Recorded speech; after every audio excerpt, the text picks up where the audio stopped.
Let me try that again. Hey guys, sorry. I was one of those days.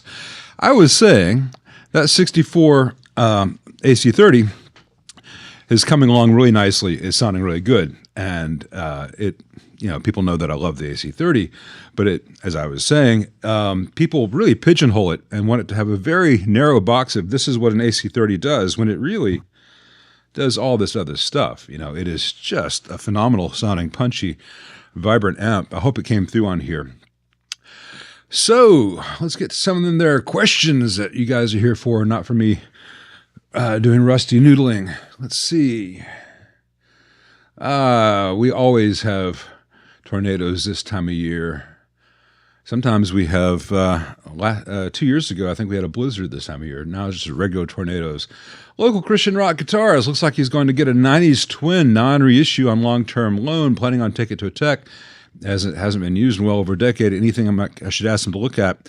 Well, yeah, the problems with the 94 Evil Twin is the low voltage supply, the same issue that you have in Hot Rod and Blues Deluxe and DeVille series, where the board just burns itself up. And I wouldn't put too much money into that thing because it is really fragilely built, has incredibly noisy circuits overall. The reverb implementation is noisy, the effects loop implementation is noisy, and the low power supply loves to burn up. So those are the things to watch out for. I'm just not sure if you need to invest any of your own money into it. The reissue series twin was a game changer because Fender had been going way, way, way in the wrong direction in the 80s and early 90s.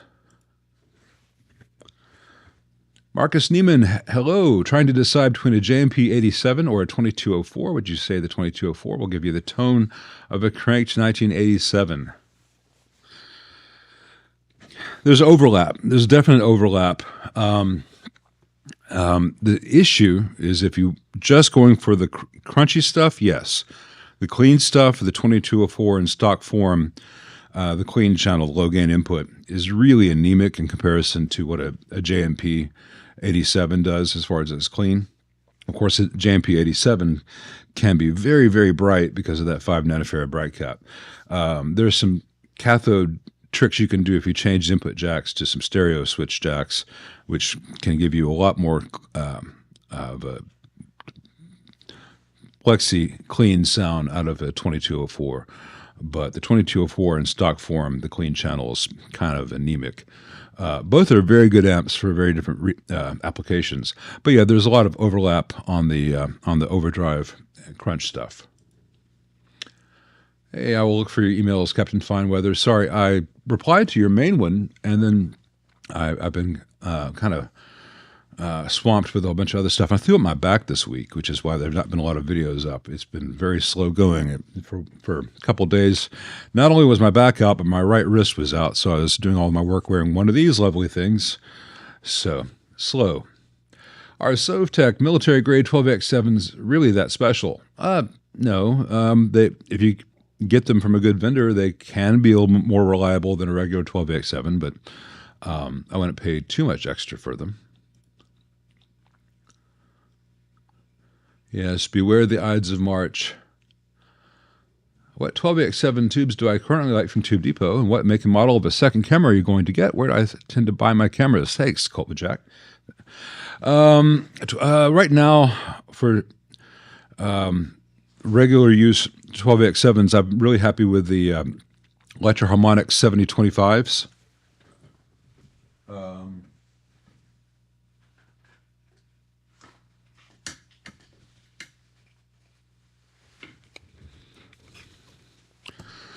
Which is not the same thing as the 12AX7. As far as I can tell, their modern 12AX7 are the ones which didn't pass their QC, and the ones which pass their QC get the silver 7025 labeling. I find them to be very good. Make and model of second camera I've got the ZVE10 Mark I. I'm going to get the ZVE10 Mark II, which offers 10-bit. And a couple of other really nice features and better colors. This is pretty good. I've been able to get better and better results with this as I've learned more. But now that I've learned more, the next level is the further stuff I can do with the 10-bit stuff. But then it's not like I'm not going to be replacing this one. The other one will become my main camera. This will be my B camera, so I can give you more than one shot of me doing the work, so that, like in the couple of videos recently where I have it in one position while I work on an amp, sometimes my hand will block what I'm doing. I'll have an alternate view. And for when guitarists come up to play, I can have a camera static, one camera on their right hand or whatever. All kinds of uses for it. Hey, Dustin up there in Winnipeg. Hola from Mexico to you, HP Violin. And I apologize again about not having the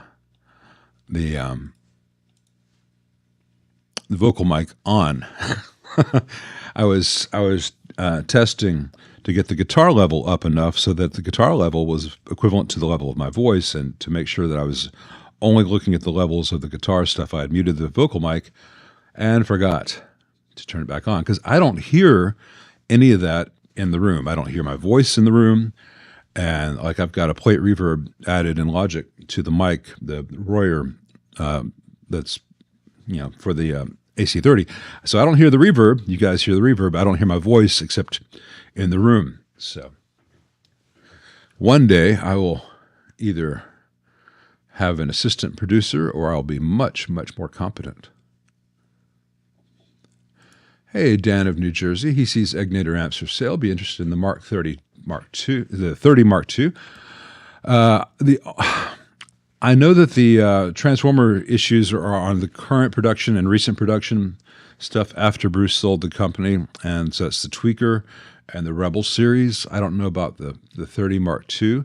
I know the stuff that Bruce made him when he was running Egnater himself did not have any issues, and I've been told that the company currently producing amps under the Egnater name has resolved those power transformer issues. But I don't know at what date they got good, which is a very big shame. Well, Schaff says, what's the difference between the 5-triode harmonic Fender Tremolo? I can't talk. Oh, I can talk. You just said the same word twice. I thought I was jumping around. What's the difference between the 5-triode Fender harmonic tremolo and the 4-triode? 1-triode. I'd have to look at the schematics. Basically, the first triode, first two pairs of triodes splits the signal into two different paths, and each of those paths is phase shifted from the other, in comparison to the other one. And then those phase shifted paths are then feeding different sides of a modulation circuit, and depending on how a ground is connected, or whether the ground is connected, you either get just one of them as a hard trim or both of them as a phasey trim. And I imagine that you're describing the fifth triode as a makeup stage or a preamp. I'd have to look at the schematics. I don't recall. I will know more soon. I've got a 62 concert in there that's going to be coming up soon, and I will be refreshing my memory. And I'll revisit that when we do that. I've got a video up on the AC30 tremolo, how it works, and it's very, very similar to the Fender. I'm not sure who influenced who, or whether they were independent creations that just arrived pretty much at the same place. I imagine there was some circuit already existing that both companies said, that's a good idea. And then Magnetone is on paper very similar, but how they do it is different with varistors instead of capacitors.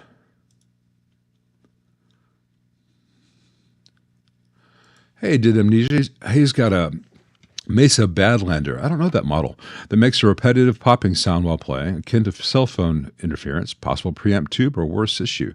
It could be a preamp tube, could be shielding on the preamp tube, could be something in your electrical environment like a Wi-Fi router, especially if it's very repetitive. But it could be a bad solder joint. It could be a failing capacitor. I am not specific. I'm not familiar with the Badlander in specific, but noise issues in Mesas are often signs of poor design and implementation. But I'd have to know why. I have to have it on the bench to tell you what it specifically is. Hey, Paul Johnson, why are some power tubes colored blue? Do you mean the glass is blue, or do you mean that they have a blue glow? If they have a blue glow, it's an imperfect vacuum. Usually is not a sign that anything is wrong. You just get some blue glow out of the gas inside the tube. If you have tubes which are just blue, then they dye the glass blue to make it look pretty. Hey, Martin, up there in Scotland. Hope you got something nice to drink this evening for you. What method do I use to bias amps? I have not shown you. The reason I have not shown you, Brad's shown you the same method, is because I'm actually measuring the drop across the primary on the output transformer, which is similar to a shunt method, and it involves very, very high voltages. And it is a dangerous thing to do both for yourself and for the amp. If you were to accidentally, with your meter bridge, say pins 3 and 2 of your power tube, you can burn something or lose tubes. And if you touch the wrong thing with all that high voltage, you can die. So I've never felt comfortable putting that on YouTube for someone else to take a look at and say, oh, I can do that. And they get it wrong and they hurt themselves or they blow up their amp, then they come after me.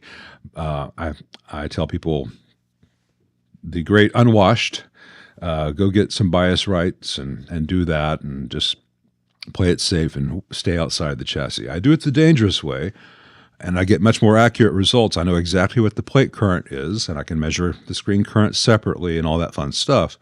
So I know that what the bias actually is, but I don't feel comfortable putting that out there. And even if 99.999% of you guys are all totally capable of doing what I do after I show you, there's that 1% of a 1% of a 1%, and then it becomes into liability issues. So I just don't feel comfortable doing that. Hey, did Amnesia, anything wrong with using cabs connected to combo amps to get the best out of a combo, such as an AC15, etc.?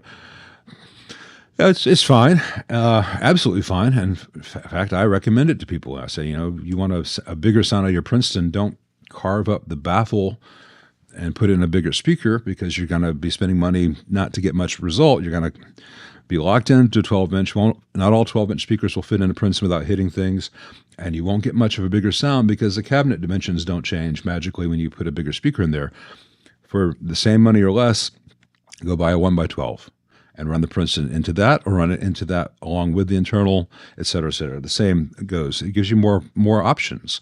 And you can, look at a vintage Fender where the output is 8 ohms, but they have 2 jacks with an 8 ohm speaker inside. If you run that to another cab, you've got a 4 ohm load, even though the transformer only has an 8 ohm secondary. That level of mismatch is fine, 8 to 4. 16 to 8. What you don't want to do is say, all right, the thing's expecting a 16 ohm load, I'm going to give it a 4 ohm load. Or it's expecting a 2 ohm load, I'm going to give it an 8 ohm load, et cetera, et cetera. Or at least not for very long or at any high volumes. Hey, Chad Varble, is a Ceriatone or Ceriatone good amps? They can be. The ones that they build in the factory tend to be built very, very well. The ones that people build from kits, no bets there. It's going to depend on the individual. I've had issues with Ceriatones. I've had IEC jacks that shatter when you touch them. I've had bad switches. I've had some faulty grounds where they use really high gauge bus wire that didn't take the solder, et cetera, et cetera. I've documented that. I've also, that'll be right next to everything else having been done impeccably. So there's a little bit of a roll of the dice, but overall the build is great, and the circuits are just copies of known good circuits. My issue with the Ceriatone, besides the cheap jacks and switches and stuff, is the transformers seem to be very cheap to me. They look like they're just the cheapest of the cheap. I have not had any myself that have come in with failed transformers, but I've heard from other techs that I know and do trust that they have seen bad transformers in Ceriatones, and that can be a very expensive thing to have changed out. So, approach with caution. Hey, HP Violin, I've looked at the Superchamp X2 and XT. Don't waste your money on those. They use DSP cards that Fender does not sell, and when that DSP card dies, the amp is not serviceable. Fender has not supported their digital products. They put them out, and then they have a new thing out, and then the old one just gets dropped. It's like if you had an iPhone. Let's see, I've got an iPhone 13. They're on 16 now, about to release 17. But if something goes wrong with my iPhone 13, I can still go to an Apple store or Verizon store and get that fixed. There's still parts for that. But Fender doesn't do it that way. Fender does say, oh, we're on version 17, but you've got version 13. Here, let's take care of you. Fender says, oh, you're on 13. Well, we only support 17 and a little bit more of 16. We're not going to, but all you 15s and 14s and 13s, you're out of luck. So, I mean, it's one thing to say that modern amps in that price range are built like cell phones. They're usable for a short period of time. You spend your money and then they go in the landfill. But when the companies treat you worse than the cell phone companies treat you, that's saying a lot. Hey, Clyde, what would be a good attenuator useful for a Deluxe or Tremolux? I don't know that you would need an attenuator with those amps, but most attenuators is just so you can hear it in the room. What is your purpose here, Clyde? Because I would not use an attenuator with either of those amps if I were doing it. If I needed to have it at low volume for much more safety for the amp, I'd get a SIR IR, the SIR reactive load with the IR. And then I'd just go into Logic and I'd hear it there. And if I wanted more effects, I've got all the plugins, just like you heard before when I played the dry AC30, but you heard reverb. And that is a much better device than any of the attenuators because it's not going to be dealing with a lot of heat things, and I could listen with headphones. As far as what else is on the market, there's a lot of things, but I don't keep up with the stuff that's just pure attenuation.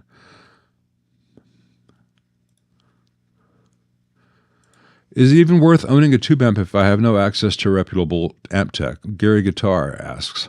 Well, it depends. Like I just shipped a 73 Deluxe Reverb back to the owner. You guys saw that. I think it was the last video on the channel was that 73 Deluxe Reverb. Aside from new tubes, that amp is very unlikely to need service for another 20 years. And, like I said earlier, you can buy the bias right kit and rebias if you need to change power tubes. And the rest of the tubes are, just pop them in and out. When the work is done to the level that I just did, full restoration, it's going to be a long time before that amp needs anything, most likely. So I can't really say it's worth it, but, nothing lasts forever. And you could go solid state or digital, and it may last 20 years. It may last 20 weeks. There's just no way of knowing with any of that stuff.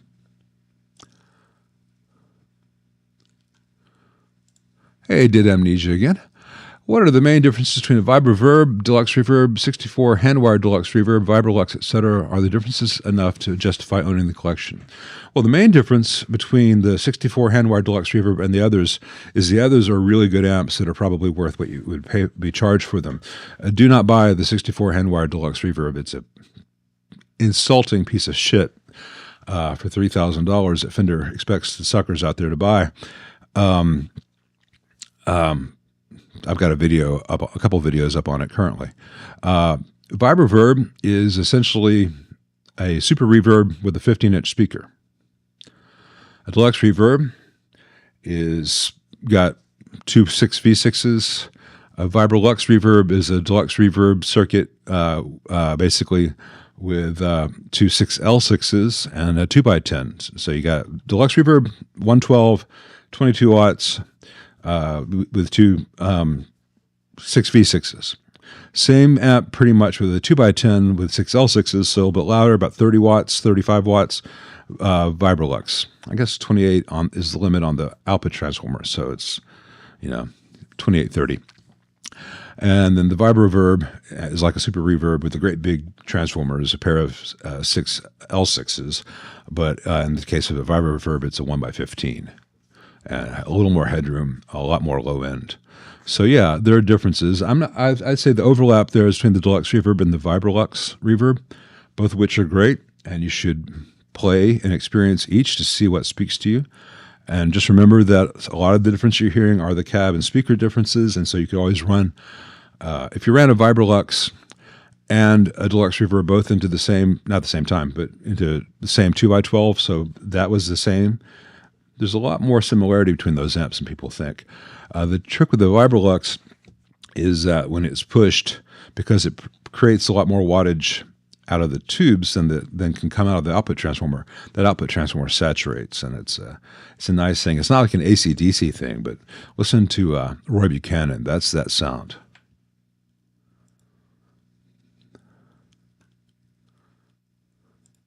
Hey, Jevin Edric, you got a question on ceramic caps.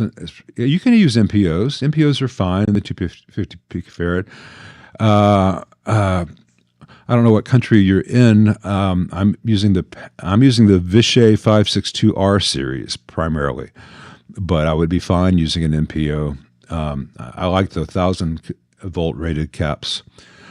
They have less issues than the lower voltage rated caps as far as changes with temperature and humidity and stuff, and they're not going to fail in those circuits.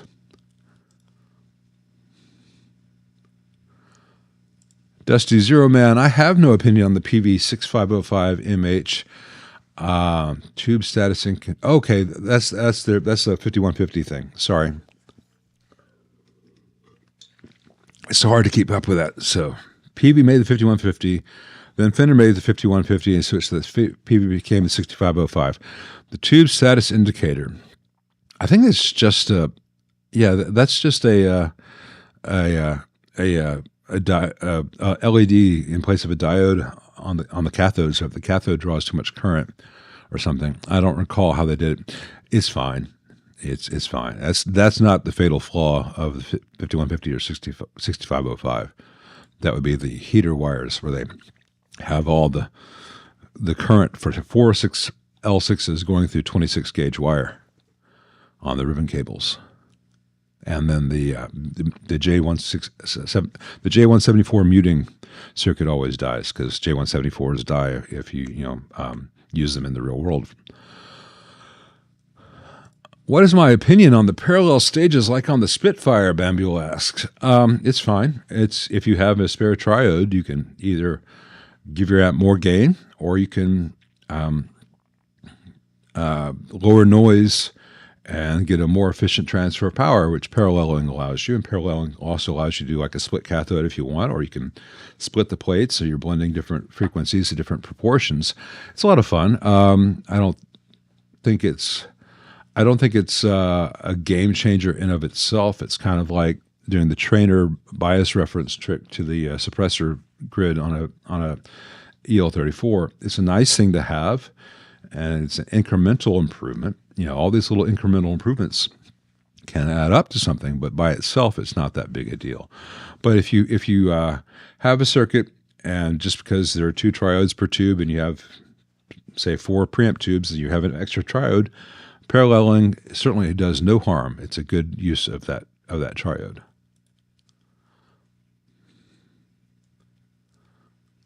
Hey, Octavian, there's not really a difference in sound and feel between tube, spray, reverb, and op amp if it's done right, if everything is chosen correctly, and you'll certainly have less heat and less chance of failure with an op amp. It's the signal being sent to the reverb, especially on a Fender style amp, is you can actually hook up the RCA reverb out on a Fender amp to a little 8-inch speaker, and you can hear what's happening in the preamp before that stage. It's not going to be very loud because you're using a 12AT7 as a power tube, but it's just whatever's feeding it at that point after the recovery stage, after the tone stack. So it is going 500 picofarad into a 1 meg grid leak, so it's going to be not having a lot of low end there, but it's just there to make the tank do its thing. It's fine. The issue with the Surfy Bear that I have, and I hope they fix this, is that they're having their own spec reverb tanks made by Belton, which means it has that same awful jack style with the wires going to the transducers, and unreliable. So the Surfy Bear is the best sounding bad reverb tank in the world. Paul Johnson, any cheaper substitute for a 6EU7? Not that I know of. Thank you, Analog Simple Man. Well, I don't always do it. I didn't do it last Saturday, but last Saturday I did not do it because I knew I was going to get on Brad Webb's 10,000 subscribers stream, which I did last Saturday. So if you guys haven't seen that, check that out. Brad's, let's see, Dave Freeman was there. I was there. Jason Tong from Head First, Alex from Serious Amps, and Six from Dr. Gear were all on there, and we shot the shit and occasionally talked about music and apps and stuff. It was fun. Oh, I forgot to answer your question. Is there an easy way to determine what tube type is best in a cathode-biased amp? Thanks in advance. Well, in general, you want an output tube type that doesn't draw a lot of current, and I'll get to why in a moment. So traditionally, that's going to be a 6V6 or a pair of 6V6s or an EL84 or up to a quad of EL84s, because cathode biasing draws a lot more current from the power transformer than fixed bias does. And so while you can get away with relatively inexpensive available power transformers with a cathode bias design with 6V6s or EL84s, once you change that to like KT88s or EL34s or even L6s, then you need to have a huge power transformer that can provide that current. There aren't a lot of them out there that can, so getting them spec can be expensive, and then they tend to be, the size of a small toaster and to weigh more than other amps do in their entirety. So there are companies that have done, 6 KT88s in cathode bias for a certain sound, and it's debatable whether that's a worthwhile investment. I think it's silly. There are other ways to get that kind of response change. It's a very expensive proposition. And so cathode biasing was always a way to make a less expensive amplifier, except in the case of the AC30 again, because AC30 was designed overall in 1959, and it came out of British hi-fi concepts, hence the 100 ohm screen grids and stuff like that. And there were some notions in 50s British hi-fi as to that they would prefer to have cathode bias, blah blah blah. It didn't last that long. But after the second generation of AC50, they went to fixed because when they did the AC50, they tried to do cathode bias, and big old honking transformers, and the heat and current were too much, and those things baked. So also, you're giving up so much available wattage. Why would you want to have something which could be 60 watts but limit it to 23? Why do most bassists prefer solid state over tubes? Just powered his bass cab with an old solid state crown. It sounded better. Well, it's because most bassists want to have an immediacy to the notes, especially if you slap. If you slap and you pop, you want that to really have some impact and transient response. And this is the flip side of why tube watts are louder, man, which is bullshit. But once again, if you have a tube amp rated for 50 watts, that means it's 50 watts at the onset of clipping.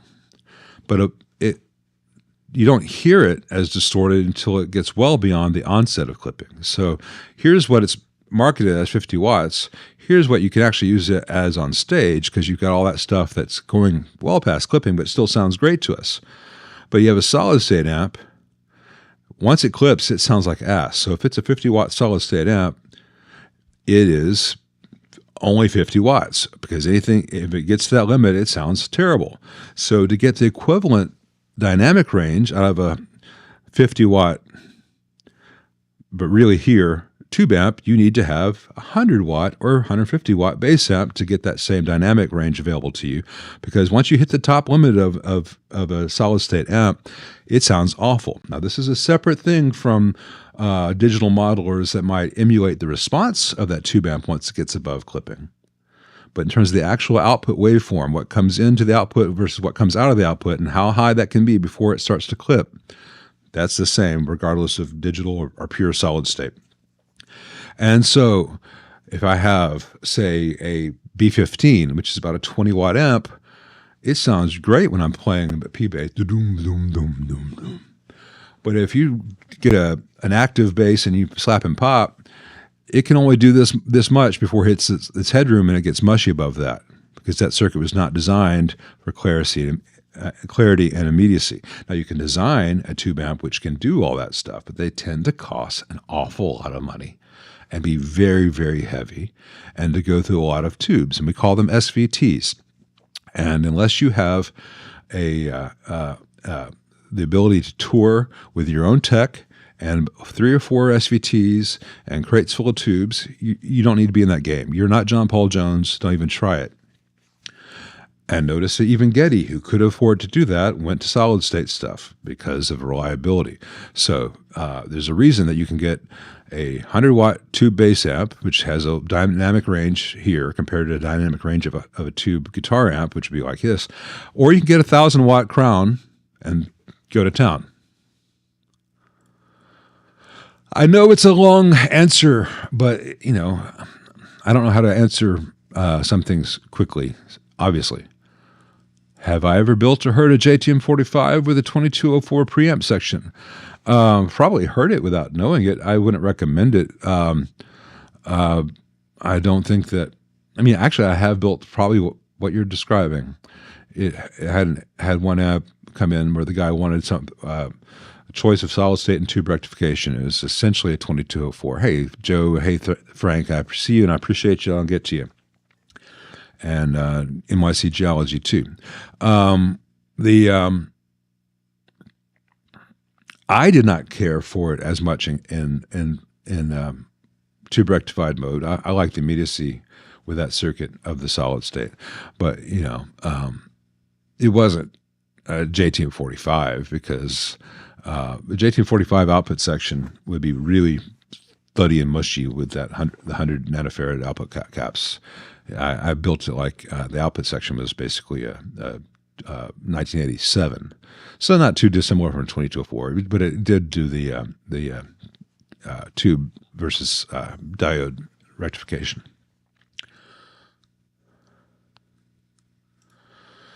Thank you, NYC Geology. Yeah, I try to steer away from politics in general, but lately it's getting so damn hard because it's not like it's just some other thing that only affects people in theory. It's just so fucking stupid. To all my Canadian friends, to all my European friends, to all my sane friends, we're left with only one response for the moment. And elbows up, guys. Elbows up. I see you. It's just pooping in the plague sand. Turd soup for everyone. Colin, does it matter if the speaker leads are soldered to the speaker or clipped on? Yeah, it matters. Now, it's possible to have clipped on that never gives you a problem, but you need to make sure that they stay clean and they stay tight. But if you're ever going to hit the road, you really, really want to solder them in place because you're gambling your entire amp's output section on that connection. You also want to make sure that your speaker is not dying, which can be separate.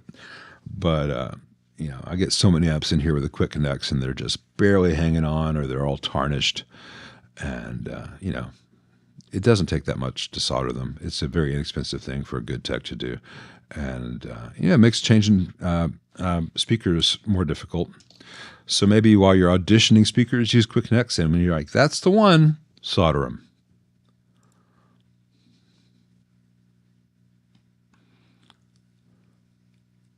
Hey, Governor, apart from a microphonic preamp tube, what else can cause microphonics in a 2204? Circuit is totally stock. Well, any of your caps, particularly the ceramic disc caps, can be culprits. Your tube sockets can be culprits in a 2204. Marshall, for a long time, was riveting in their Novel preamp sockets, and those can become problems. Either the rivets get loose and the whole socket vibrates, or the socket itself just gets old in microphonics. So I have changed quite a few preamp tube sockets on Marshalls because the socket itself is microphonic. And then third, it can be a bad ground joint anywhere in the amp. And maybe you can isolate it to a particular stage based on, does it do it with the volume up versus the volume down? Does the treble middle bass affect it? Okay, look before the tone stack, et cetera, et cetera. Those are the three main causes. And if something else occurs to me, I'll come back to that. If something else occurs to you guys, put it in there.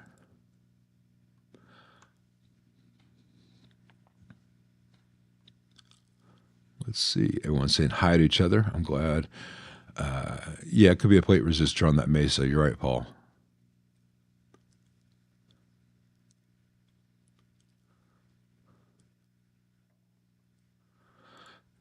Shredding 51, Marshall 2203 with one tube running at 25 milliamps and the other three running at 37 milliamps. Guessing nothing wrong running them will affect the sound. Well, yeah, it'll affect the sound in that you're going to have you're not going to have as much rejection of common mode noise, but I'd be concerned about the amp that's only the tube that's only pulling 25 milliamps. That may be a sign that something else could be wrong with that tube, and that potentially could cause a failure, which gives you more expensive repair. If you're my client, I would say, well, take the four tubes you have to someone who sells tubes, who's got a tester, who's be willing to test the three, and sell you a fourth one, which is matched to the three that you already have that are all running where you want them. But there's mismatch, which is a sign that something is really wrong. There's mismatch; it just means it's not as quiet as it could be. But you may like the sound of it if you don't have any hum in the output because of lack of common mode cancellation. If it's not hummy to you, and you like the sound, you may just be getting some harmonic distortion that you like. Just some, within the realm of what's safe. Then it gets purely subjective.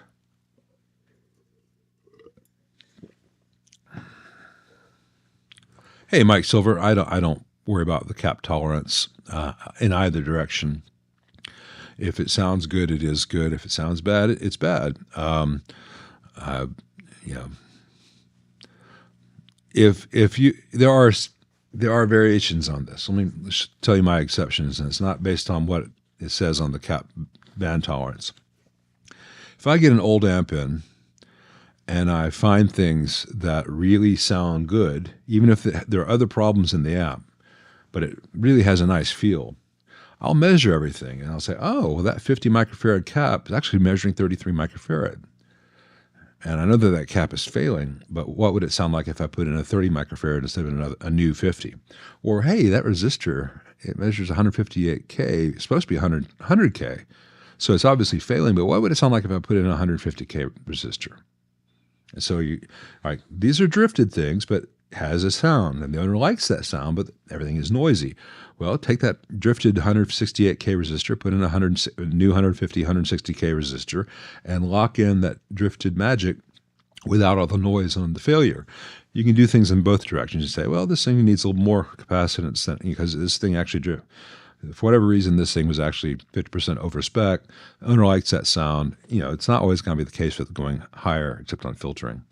But, higher resistance values is very common to find. And sometimes you're like, okay, the owner got very used to hearing this thing with 1.8K grid stoppers as opposed to 1.5K. So let's go with some new 1.8Ks.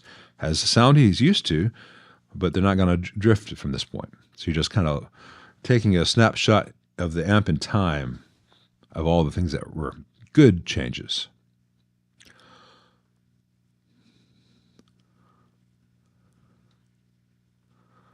Yeah, trained professional on closed course magisterium. Do not attempt. Everyone from all over the country has been warning us about the storms. All members of her family. Apparently, the rest of the world is being warned that March in Memphis does this every year. Thank you for your concern, but I'm not concerned about it.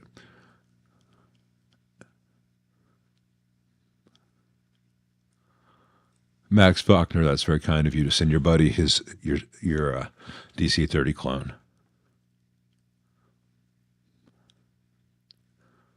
Let's see.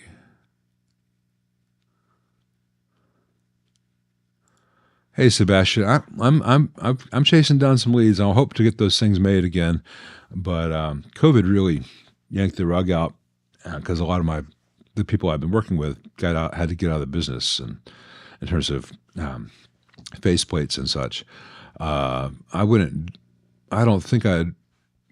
Eventually I'd get to a 30-watt version of it, but I don't think I'd do a dual master volume.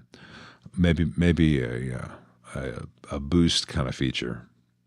Anyway, we'll get there. I appreciate you.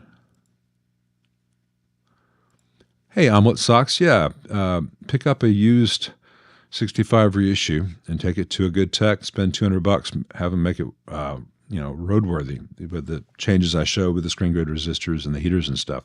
They're really good amps. They just need a little bit of help.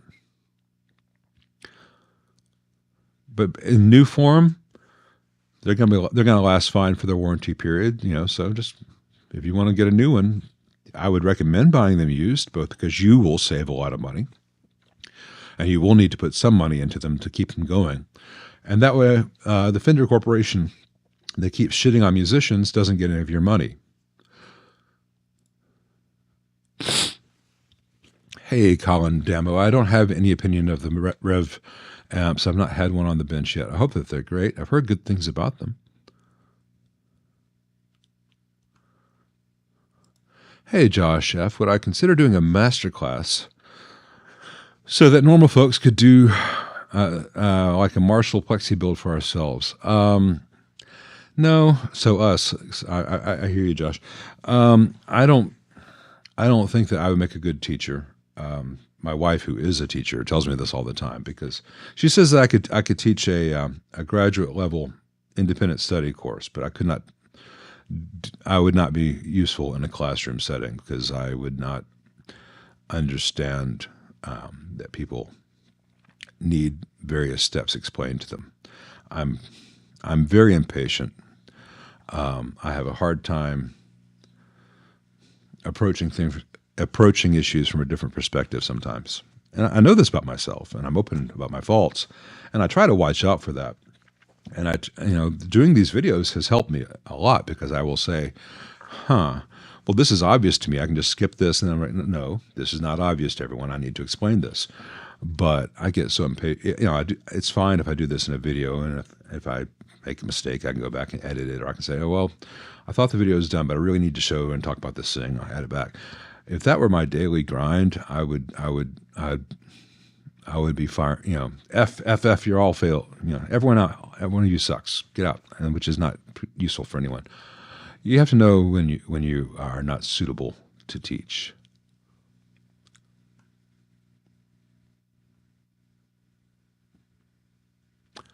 Hey, Gitbox 65 Super Reverb has really low output and vibrato channel. Pots are okay. Retube unit all with TAD. Normal channel is loud and proud like a super should be. Any troubleshooting tips? Thank you. Well, you need to see where in the normal channel the vibrato channel you're losing your signal. The first thing I would do is measure voltages and make sure that you have, on V1 and V2, A and B, that you have pretty much the same voltages on both. So look at pin 1 of V1 and pin 1 of V2. They should be about the same. Same for pin 3 of each tube. Same for pin 6 of each tube. Same for pin 8 of each tube. And you should also hear, when you're measuring the DC voltage, you should hear it come through the speaker the same on each channel. So then if that's all the same, but you're not hearing it the same on V2, then measure the voltages on V4. Odds are that's going to tell you what you've got, where you might have an issue. Beyond that, it's a pretty simple circuit. You just got to, it's possible you've got a bad tremolo roach. The LDR and those things can fail such that they're always shunted. So you can disconnect. It's a little more difficult to do on the 65 reissue. You can, I guess the best way to do it on 65 reissue would be to lift one side of the LDR. That way, if it's vibrato circuit, which is muting you, it won't go out. Though that shouldn't be the case if you have the intensity all the way at 0. So make sure you're doing these tests with the intensity at 0. And at this point, a multimeter is your friend in terms of voltages and resistances. I could probably, if we're together, we could probably do it over the course of 1 beer. Hey, Max Faulkner. Any opinions on solid-state tier from Dark Glass, Bergantino, GK? Any solid-state bass gear that passes muster? Well, the trouble is there are 2 ways to do solid-state. You can do Class A, B stuff that's very big and heavy, like old QSC power amps with preamps. And that is big and heavy and used to be expensive, and takes up a lot of space, but it's really reliable. But what people are doing is that they're all going to Class D, where they're using pretty much ICE power modules. And those things are really cheap and really light and really loud, and it's a free lunch. And they don't tend to last. Now, the issue is if the ICE power module dies, $150, get you a new one. Another $100, get someone to install it for you. So that seems okay, but the trouble is when the ICE power module dies, it's not just the power amp, it's also providing power to the preamp stuff, and if it often will create a big spike when it fails, and if it spikes the preamp stuff, you can zap the entire thing. So I would choose based on sound and warranty if you're going to buy a new. I don't know what GK is doing these days at the higher end stuff. I've seen the GK and TC mid and lower tier stuff, and I would avoid. I have no personal experience with Dark Glass or Bergantino. I would choose brand longevity, brand contactability. I would think that Aguilar would be a good bet. If the power section dies, they're going to have a warranty, and they're going to stand behind their stuff pretty well, and they sound nice. But for myself, I would say if someone said, hey, Lyle, you've got to play bass and you got to gig with it, I would probably find a used QSC 1,000 watt in mono power amp, like a 1 rack space or 2 rack space unit, and I get a Sansamp PSA 1 or whatever the other one is, or just the power amp and a HX stomp these days. It'd be fine. But because I'd rather have something larger and heavier that I knew would always work than having something this big that weighs 5 pounds that sounds fantastic until it doesn't sound at all, which would typically be on this halfway through the second set. Let's see, where were we?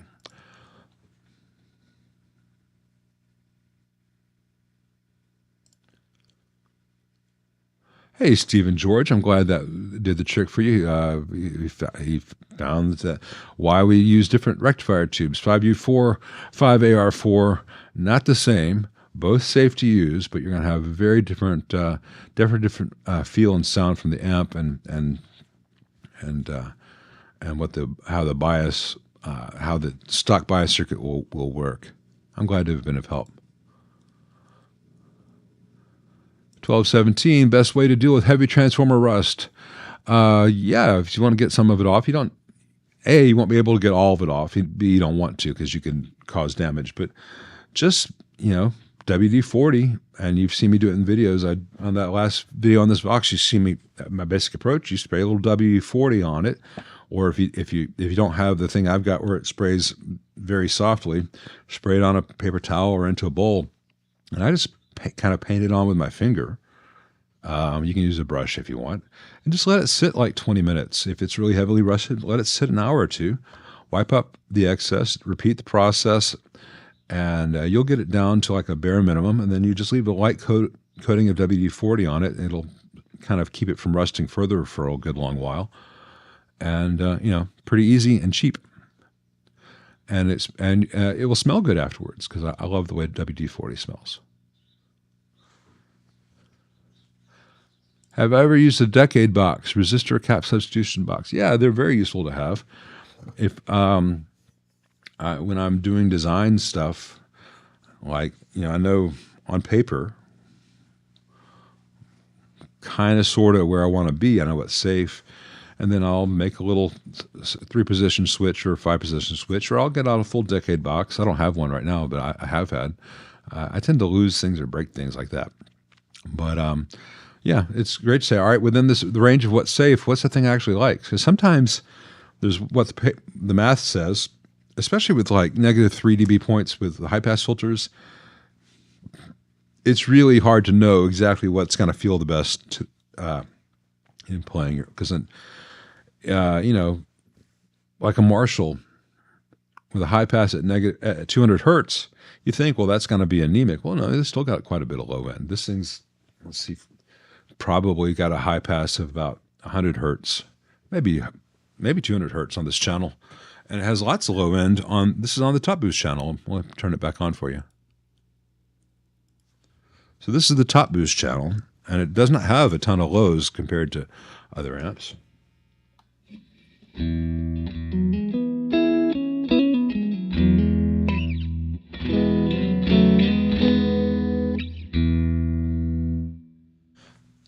And on paper, that would seem like it would just have no low end at all. But with experience, you get to. I'm saying that with experience, you learn that okay, just because the high pass is at 220 hertz doesn't mean that you're not going to have any low end. You're just going to have more above that. Now, if we change over to the normal channel.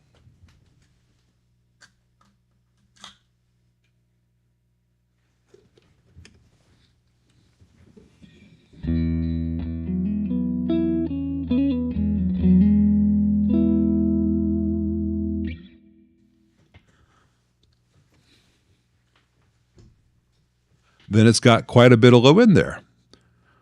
It doesn't have much of the highs. That's why you blend the channels. We'll do that on another video. Hey, Joe Bucci, it's all right if you're late. We're gonna, in about 5 minutes, we're gonna do our first intermission. How much do I buy into the notion of old gear being more reliable? Is it that things are maybe better components, or things are just more complex now and prone to failure by nature? Tor asks. Well, on the one hand, you can build something today, brand new, as good as or better than anything ever made by Fender back in the day. Certainly better built than what Vox did, and better built than most Marshalls. Marshall spent about a decade being essentially kit builds, and they were trying different things. Every 10 or so amps, they make a change because, if you look at a 67 Marshall, it's amazing the thing holds together. They got better. But then they got worse. When a company exists, all companies exist to sell you something. But there are people who have made amplifiers to sell you who came from a place of loving music and loving what they did. And that Leo Fender is an example of that. Jim Marshall is an example of that. Dick Denny and Tom Jennings at Vox were guys who did that. I think in the early days, Randall Smith did that because he really believed in what he was doing. And it's certainly the case for Mark Sampson, who recently passed away with Matchless.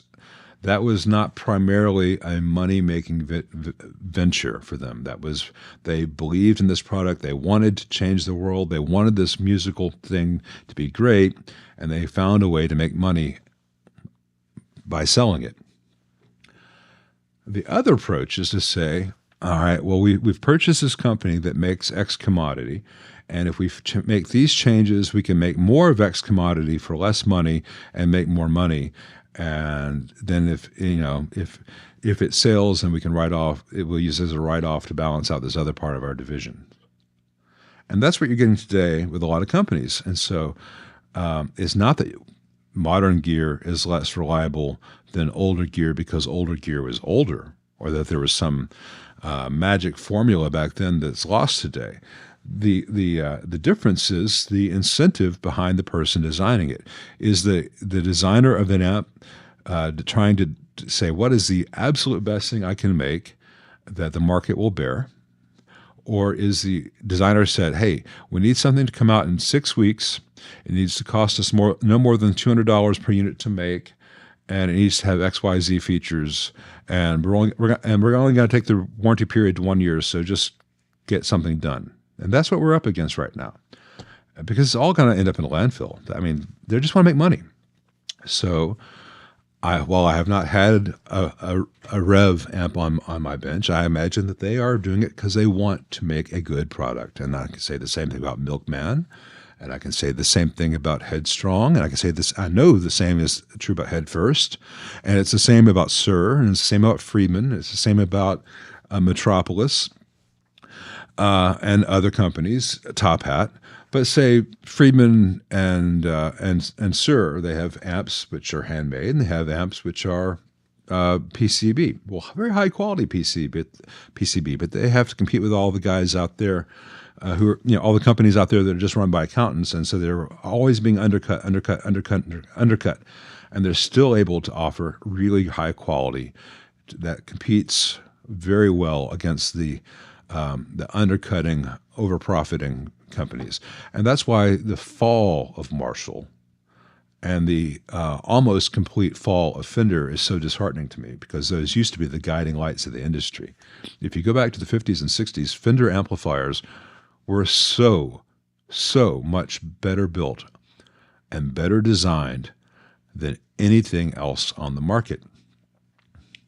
And then CBS bought them, and all that went by the wayside slowly, but they learned how to market. On that cheerful note, we're going to take our first 7-minute intermission. I'll see you guys in a little bit.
Just a second.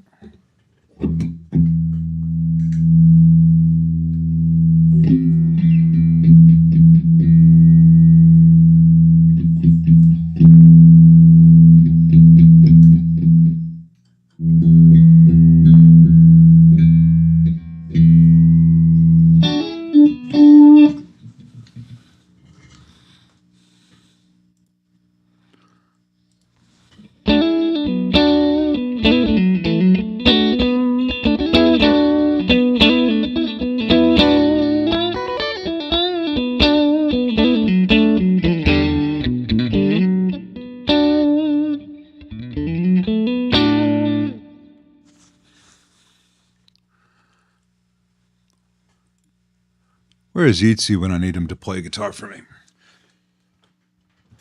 The got the channels jumpered there, so that's the top boost and the normal, and it's just got kind of that mid-range Fendery scoop thing. It's a fantastic amp.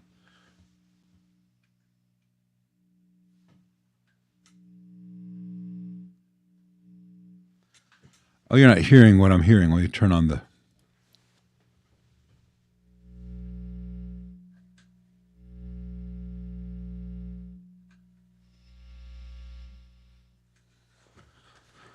There's a hum on the normal channel that was not there earlier this morning, but it's been on for about 6-7 hours now. So the amp's not done till the amp's done. So I need to go in there and figure out why the hum's coming in just on the normal channel. Let's see, where were we? Oh, Fender amps. New Fender amps are not all hot garbage. I'm talking about the 65 reissues series specifically. Those can be made very, very good. Changing some stuff that gets hot moving it off the board, getting rid of the stupid stock speakers. But yeah, the Hot Rod series, the Blues series, that's all pure junk. Avoid that stuff. Let's see. Sorry to argue with you there, testing 1, 2, but yeah, I got to point out when something is good at an affordable price. Let's see, Gregory Lynch. Hi, cold bias versus hot bias. 70% is not normal. 70% is hot. Followed some suggestions that cold helps tube life, but I discovered crosstalk distortion on a recent set of tubes. You mean crosstalk, or you mean that you saw, what's the word I'm looking for? Crossover. I think you mean crossover distortion. Crossover distortion is going to be frequency dependent, so you can bias it at 1 kilohertz and have crosstalk. So you bias the amp till the crosstalk goes away, right? Well, test at 400 hertz. You can have crosstalk, or at 3K you'll have crosstalk. You can't chase crosstalk distortion with biasing. There's a big article on this with Paul Aiken's website. Aiken Amps. Don't worry about crossover distortion unless you're like down in the 30s. If you're down in the 30s or 20s, you'll get serious crossover distortion. Crossover distortion at almost any frequency. And that's one of the reasons that Mesas don't sound very good, is that they're so ice cold. But most Fenders in the 50s and 60s were biased about 45 to 50% dissipation typically. So, don't be afraid to be as low as 45. Most of the amps that I send out are 55 to 60. 70 is hot. 70 I will do pretty much if the client either signs a waiver, or if the client tells me that they're only going to be using it in his studio with a regulated power supply. Because here in Memphis, the wall voltage goes regularly from 109 volts to 130 volts, and everywhere in between. That's regular. Depending on the time of year, it may be higher or lower within that range. But if I bias an amp at 120 volts coming out of the wall at 70% and the wall voltage just goes to 130, those tubes are going to die. And when the tubes die, the client's not going to blame the power company, the power grid. The client's going to blame me. And, there are a lot of ways, a lot of factors in the sound beyond just bias. Don't worry about crossover just too much. Thank you, Jevin. That means a lot to me. I appreciate you very much. Appreciate everyone being here, but it's amazing to me that I'm a madman talking to a camera in his room here in Memphis, Tennessee, and I have people watching from Indonesia and Denmark and all over the place.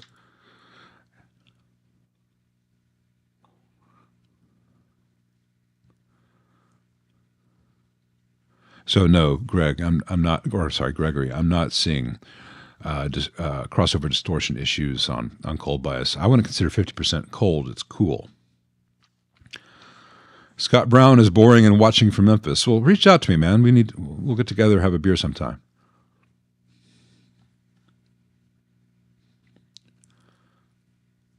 Any thoughts or experience with the Eminence Legend speakers and Blackface Deluxe Reverbs? Yeah, it could be a real good choice. The 1028, I believe, is the Alnico. That'd be underpowered for a Deluxe Reverb, but the ceramic 1058, I believe, is the number, would be just fine. If you like the sound, it's absolutely fine. Joe Bucci, you make him cough, man. Sorry, yeah, I saw that. Brad answered before I could, but I'm glad it was just something simple. It's often something simple like that. That's why we keep guys like Brad around. Yeah, it was a DSL 40C. Let's see. Hey, Robbie F. Thank you, Joe. Appreciate that on that super chat.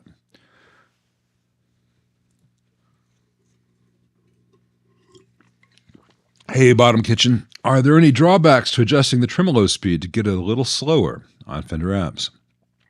There are two potential drawbacks. If you slow it too much, it will fall apart. And the only way to get it to come back at really slow would be to increase the strength of the cathode circuit.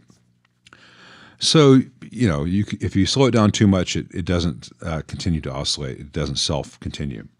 But within the range of what will work, you can slow it down quite a bit. You can go like 68 on the first one, or I typically do 22, 22, 10. You can also do 33, 22, 10. The other drawback is as you slow the entire thing down, you can lose the faster range.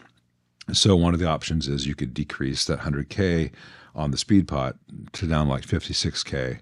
If you decrease it too much, then it undoes what you're trying to do with the larger cap value. So basically changing the value of the first cap and or the second cap in the string of three LFOs. One is the one connected to the plate, two is in the middle, third one feeds the grid. And then if you need to make further adjustments, you can decrease the value of the resistor there at the speed pot. So those are the two drawbacks. Other than that, it's very nice to do. And on this 64 AC30, we replaced the 3-position switch with a rotary, which I'll show you now.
I like that.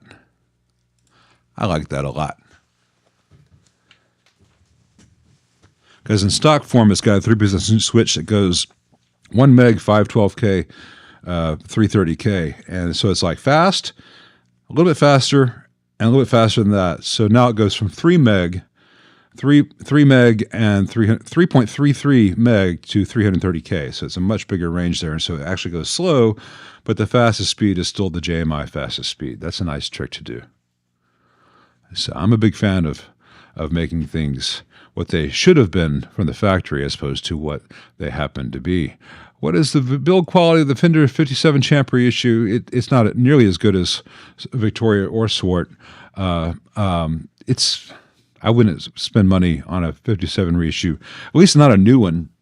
Don't give Fender your money for that. But if someone's already been suckered in for it and they're selling it, pick up that used, depreciation can work in your favor, at which point it becomes a better option. But the Fender 50 Tweed reissues are really not as anywhere near what they should be for what they charge for them. Shiba dog bowing respectfully. Thanks, Frank. Appreciate that.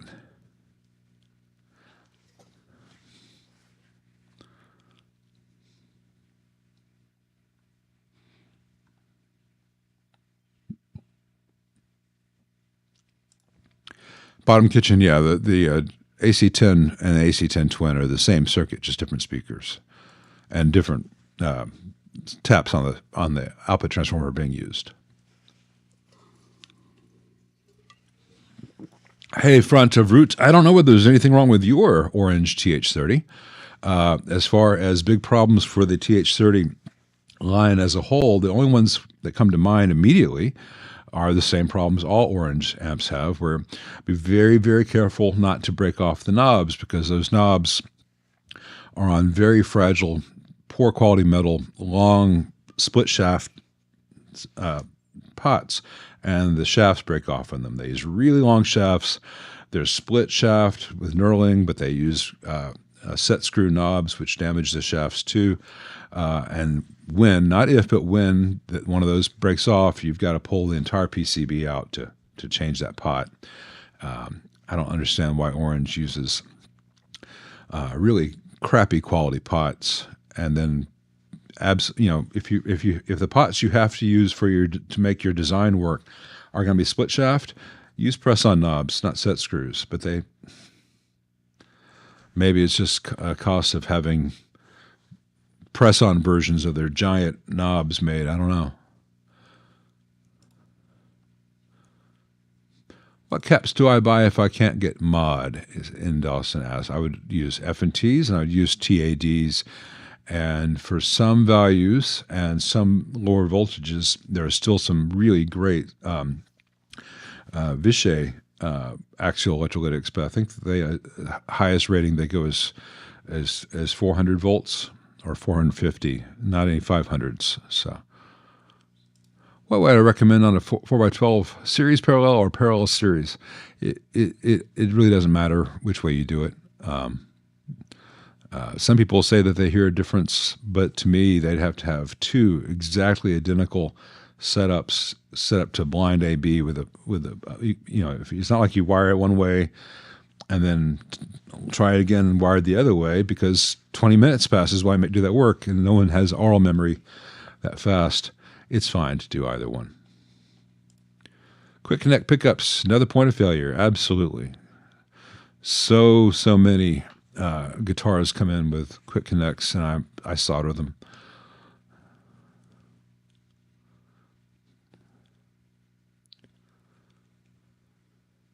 Thank you, Magisterium. Appreciate that on the reasonable subjects.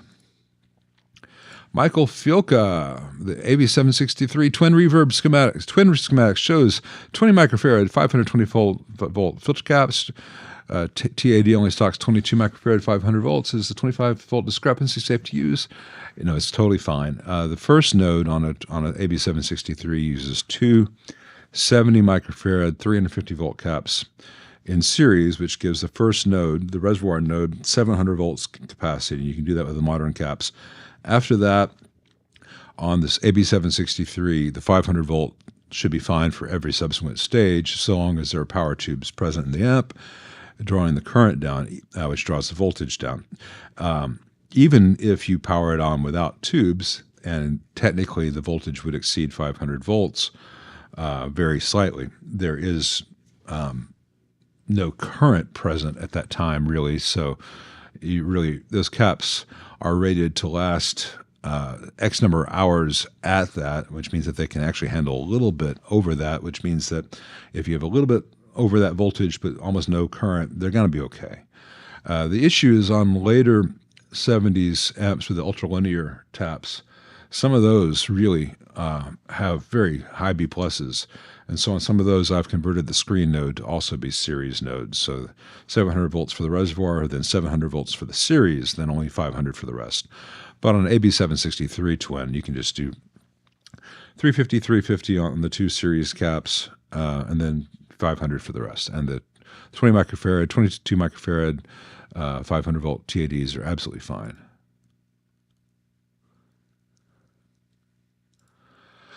Hey RC, he's got an A1000 acoustic. It's a 2x50 watt true stereo RMS output. It has 2x8 inch full range neodynamic coax speakers. Ooh, I would contact what are they called?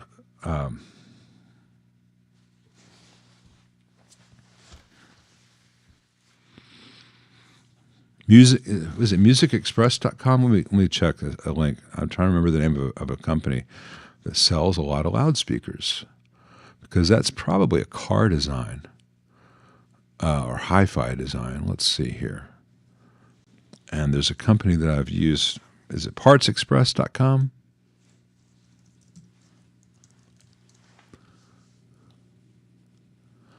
Yeah, partsexpress.com.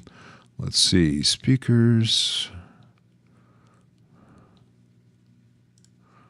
Pro Audio, sorry, because they sell coax speakers there, and that's not something you're going to get very often in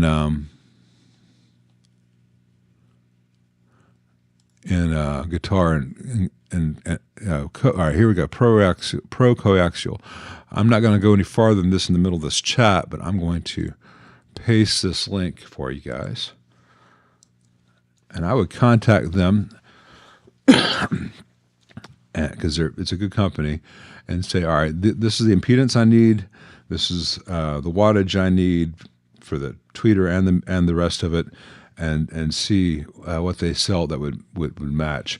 Most of the stuff done for acoustic amps like that with the coax neodymiums are going to be pretty much hi-fi spec, and you should be okay. Let's go up to where that question was. Sorry, I had to scroll down.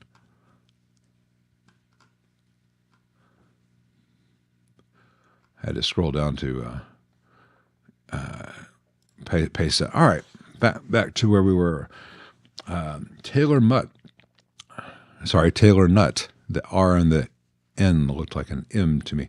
Opinion on Jensen C12 Q8 speakers, 35 watt, 8 ohms.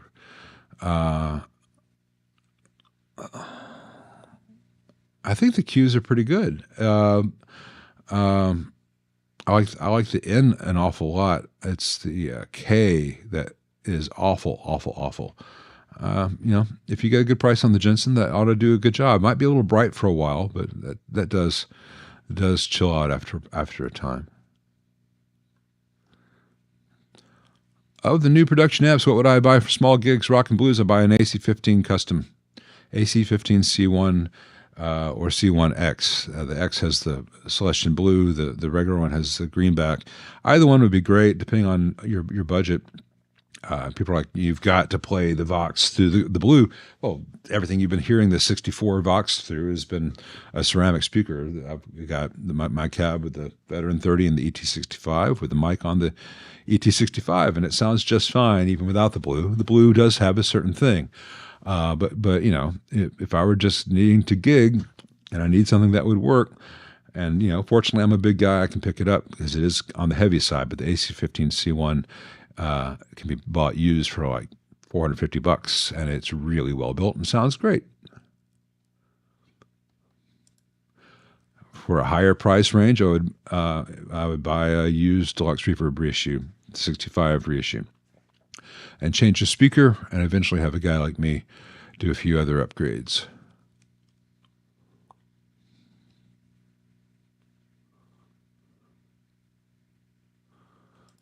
Yeah, Sean, you're right. That does, yeah.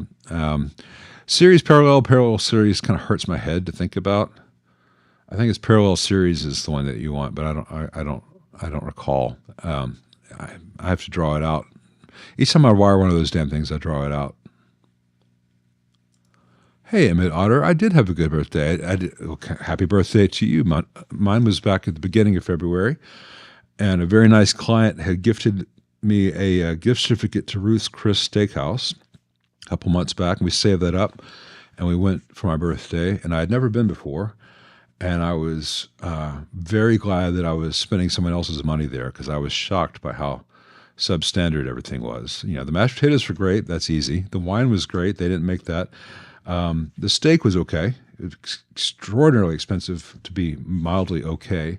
They serve it on a really hot plate, which means that steak never rests. So you order it medium rare, and when it comes to the table, it's medium rare.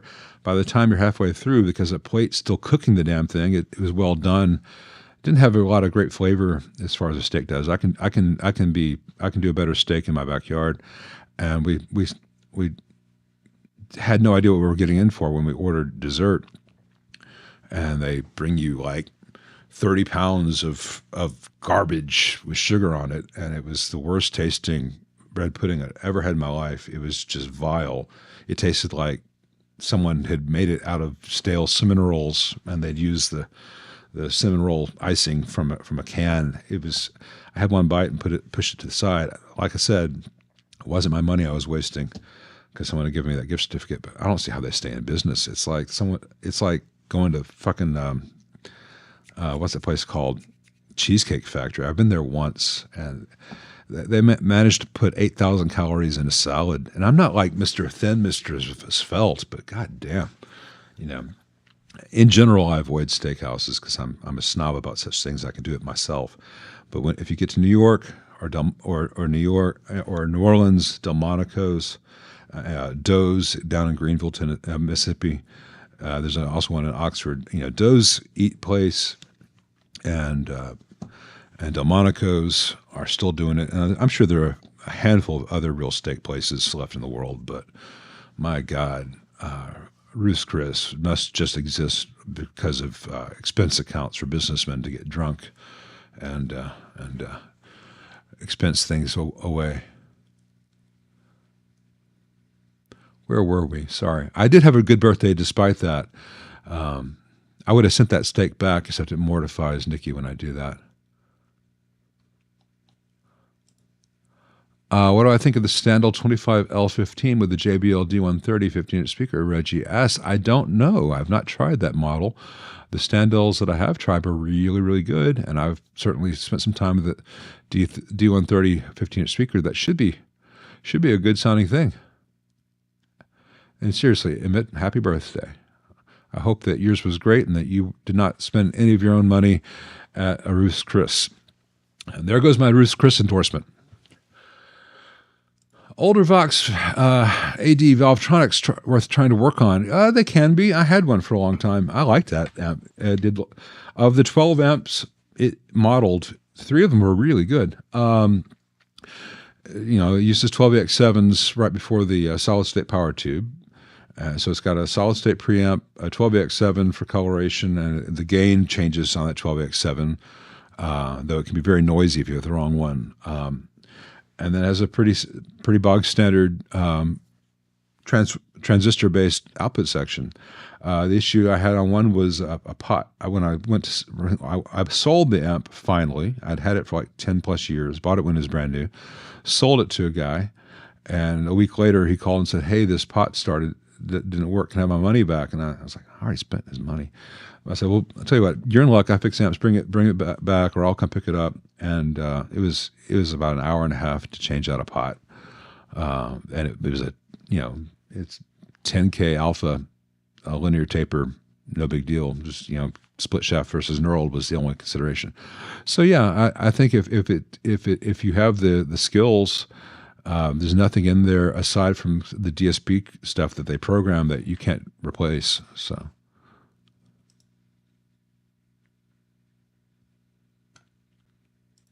Hey, Dale Boyle Music. The Sir Ombre manual states while the amp is optimized for an 8 ohm load, it can be safely operated with a 4 ohm or 16 ohm load.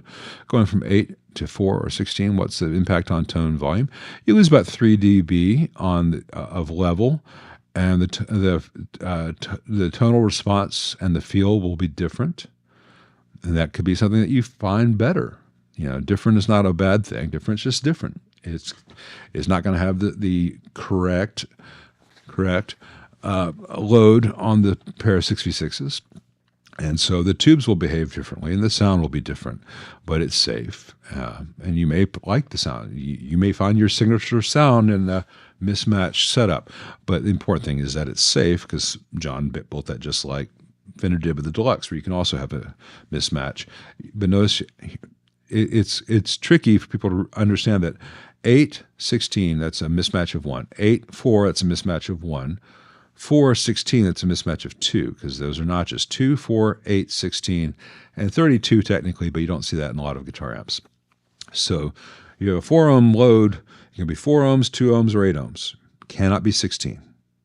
If you have a 2 ohm load, it can be 4 ohms, but not 8. Not for very long. 8 ohm can go to 4 or 16 safely. It can go to 2, kind of, sort of. Don't turn the volume up.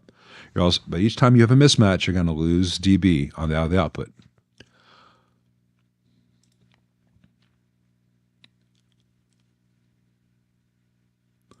Hey, John Bullock, he likes the sound of a plug-in solid-state rectifier in a 70s Princeton non-reverb. Will the higher plate voltage cause problems?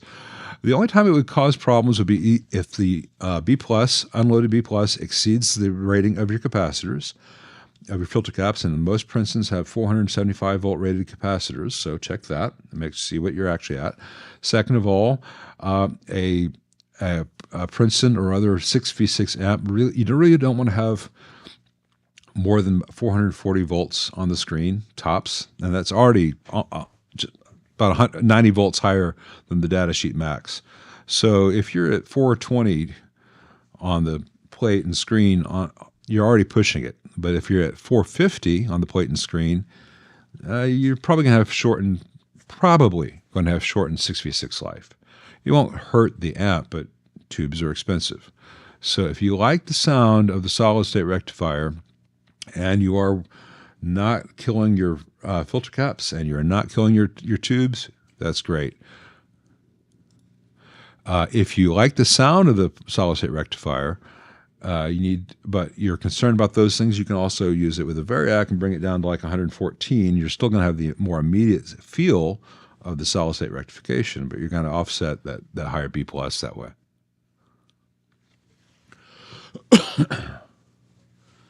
How high is the water mama?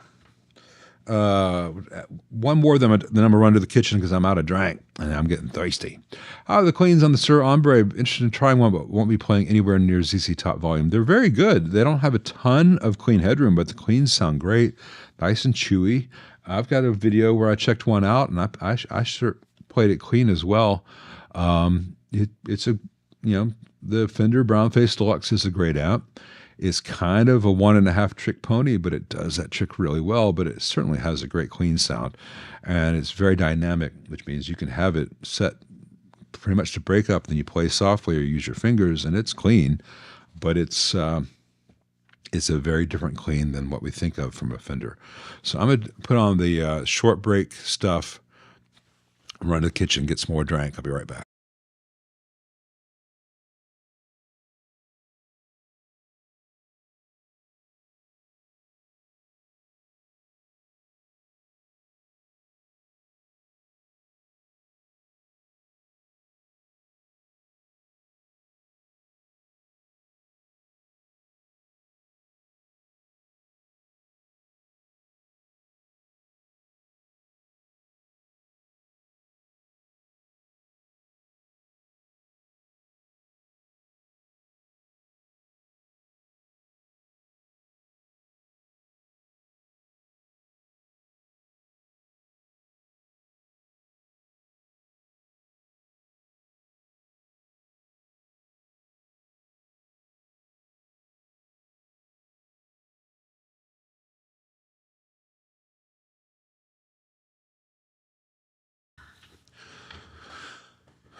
See, I told you it'd be a short break.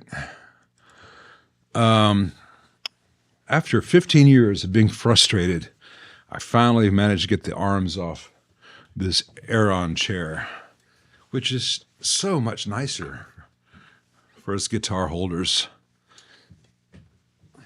Because before it was like, This is my second worst look on this channel.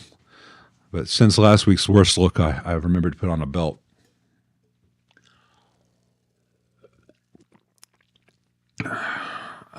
Let's see. Hey, Dustin. Chris over at Rift Amps really prefers running 6L6 output valves in old Deluxe Reverbs. Do the 65 reissue transformers handle this, or is there 0 point? It handles it just fine. It's not the power transformer that's really the problem. I mean, it'll run hotter, but usually not worryingly so. I would say that the issue doing that is that the primary of the output transformer is not ideal for 6v6s. So you're also going to be losing a little bit of output as a result. Same way if you mismatch the load, not to the same extreme, but I would suggest that if you really want to have a 1x12 in the form factor of Deluxe Reverb with a little more oomph, don't just change the power tubes to 6L6s. Put in a Vibrolux output transformer, which is going to be proper for the 6L6s. You're not going to be increasing the weight or size a lot. It fit in perfectly, but you're not going to be getting a lot more volume just by changing the tubes. And the Vibrolux circuit and the Deluxe Reverb circuit are exactly the same, aside from the transformers and tubes and the number of and type of speakers. But the preamp stuff, everything else is exactly the same. So it doesn't hurt to put in 6L6s, and the reissue transformers generally can deal with it just fine.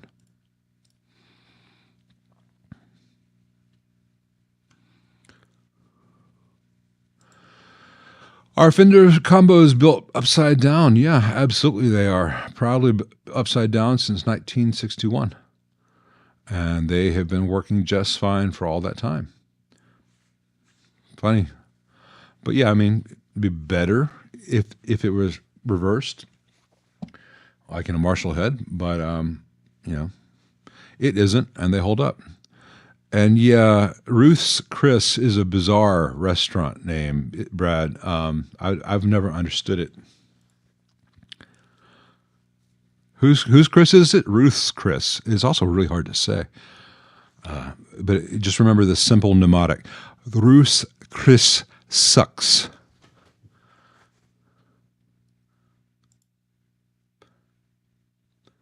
What do I think of the Sweetwater mod for 65 Deluxe Reissue? It's got a mid control in the back and tremolo speed and range better running parallel to both channels. And I'm not sure what you're saying, but people have been adding mids controls to the amp for a long time.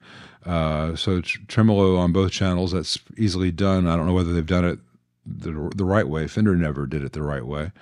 And I'm not sure we're saying speed and range better. I haven't looked into it, so I don't have any opinion of it, other than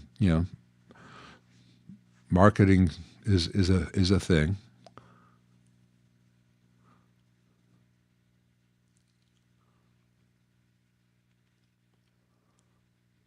You're welcome, Jazz Bass. Hey, Dave Morgan, thank you so much. I appreciate that. Thank you for these great videos. You educated me enough to refurbish my dad's 67 Super Reverb. Well, that is a fantastic amp, and I think your dad's gonna have a good time with it, unless you steal it back from him. 67 Deluxe Reverb is just one of the best things in the world. Hey, Shane Green, looking to build his first amp. Any recommendations for a good meter, etc.? Also, I need a Variac, looking to build a 6v6 account light. Shane Green, in the links of all my videos for the past year and a half, I've got a link to the meter I use. I don't have a link to it because I don't do the affiliated stuff, click on this, I get a, I don't get a fee, but I'll tell you what it is. It's a Indy 18B Plus, which is now, I think, replaced with the 19B Plus on Amazon for $20. I've got 3 of them, but starting out, one will be just fine. You don't need a Variac. It's nice to have, but you don't need a Variac to build an amp. You just got to be very, very careful. Without a Variac, if you make a mistake, you're just going to have to change fuses. But, you can also build, look for how to build a light bulb limiter, light bulb circuit for amps. Light bulb limiter, I believe, is what the description is. You can build one of those with parts from a hardware store for like $20 if you can still get an incandescent bulb. Tool recommendations. Most of the stuff I use all the time is linked in the description of my videos, and I probably will do a short video on the tools I use every day that aren't worth listing in text. But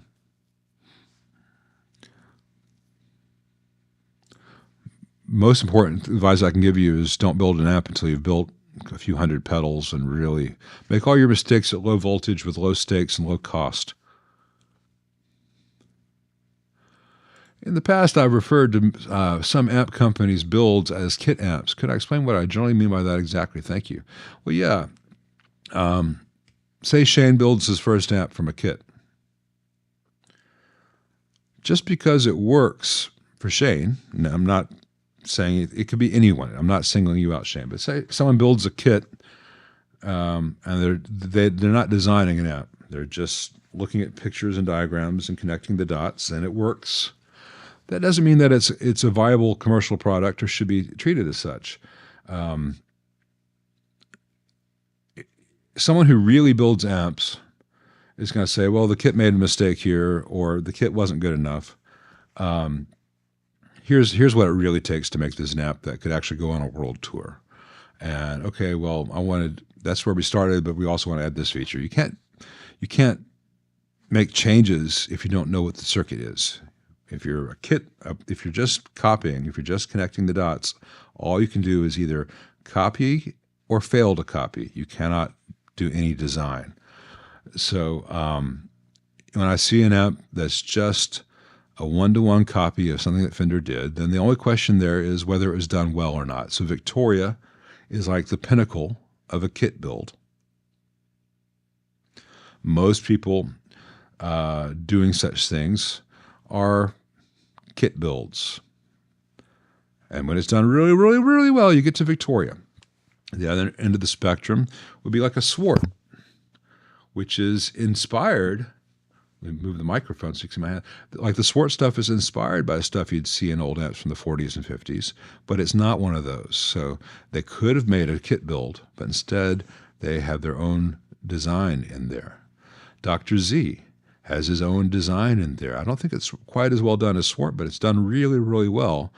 And then at the bottom, you have Tyler Ampworks, who either make Weber kits poorly, so you can't even see it, just this one little finger sticking up. That's Tyler Ampworks. That's what they build themselves. Or when they buy a Ceriatone already made from Ceriatone with their logo on it, and they sell that Ceriatone to you in America, saying "Made in America," and they talk about Jesus and the Bible and patriotism on the website, and they lie to you and say that it's a made in American amp when it's made in Malaysia. They just had their name put on it, and that raises the price over what you pay for the same amp that just said Ceriatone on it. So when it comes to the kit builds, the best would be basically the Victorias of the world, where it's done so well that it transcends the kit. But there are a lot of guys out there who will build a Weber kit, or eventually they'll build a Mojotone kit, and they'll decide to sell them. And you're getting something made on someone's kitchen table, and all they can do is assemble the kit. Would you want to fly in an airplane designed by someone who had only built model airplanes?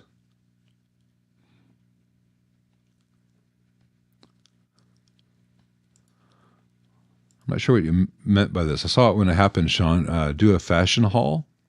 I don't know what a fashion haul is.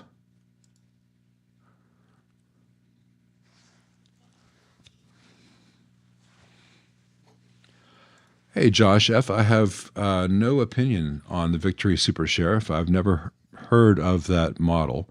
The Victories I've had in were pretty good, so I hope it's great.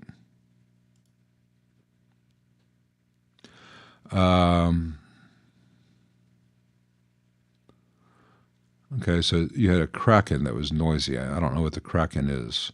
Was that a different Victory? I don't know. I don't keep up with a lot of the stuff that's on the market these days because it keeps changing. And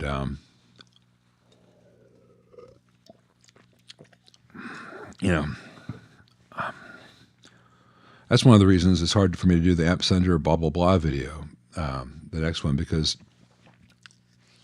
new stuff comes out on the market all the time, and I got to see if it's even worth looking into. Hey, Michael. Silverface Bass 100 got a little hum in standby and on. Does not change with the volume. Also comes from speaker. Has new filter caps and tubes. Hum balance still active. Normal iron vibrating. Could be quite a few things. First of all, the hum balance pot is garbage in that amp. Get rid of the hum balance pot and put in dedicated artificial center tap for the heater supply. Those hum balance pots in those models fail a lot, and that might be your entire issue. Especially if it's, there regardless of the volume. Hum balance pots suck. You can physically leave it in the amp, but disconnect it. Just put in some 100 ohm resistors. Brad says the Kraken is a Victory head. Yes, fantastic amp. Try isolation of the problem by swapping preamp tubes first. Well, then I would take that to the bank. Brad knows where if he speaks. All right, so you returned an amp because it seemed a bit noisy, but if a brand new amp arrives, it's almost always going to be the tubes that were just shipped, from the maker to the distribution warehouse to the store to you. So those tubes have been shipped and vibrated a lot. I think that, I'm not saying you alone, but people send amps back like they're, a bad remote control from Amazon. It's an expensive thing to ship an amp, and when companies do free shipping on that and they've got to do replacement trips like that, it raises the prices of everything for everyone. You got to have expectations of this amp was shipped to me. How many miles a round trip have these tubes already experienced? So I'm not trying to be mean to you, but it's like I love the Vox AC15 and AC30 custom series, but they ship with absolutely crappy tubes because they're trying to keep the price low, and they're buying so many thousands of tubes. Their only goal with those tubes is the amp works in a Guitar Center on a Saturday morning when you go to try it out. You get home, take all those tubes out and put in a set of JJs, and a new set of JJs, and the amp will be 1,000 times better with inexpensive tubes, just not the cheapest of the cheap. Victor Beebe, hey, aloha. I have seen a few Tweed reissue Bassman for sale, lowest price being $700 US. Do they require much work to get up to my standards? Much work depends on the eye of the beholder. I've got some videos from earlier this year where I did the changes necessary for the reissue. And it wasn't a tremendous amount of work, but it is a pain in the butt to work on compared to later reissues because the way the input jacks are wired. So I imagine 2 to 3 hours for a good tech to make that thing really, really nice. So not cheap, but not horrible. And it sounded really good when I was done. And I was comparing it to a 58, a real 58. And especially if it's one of the ones that has those Eminence blue Alnico speakers, those were fantastic.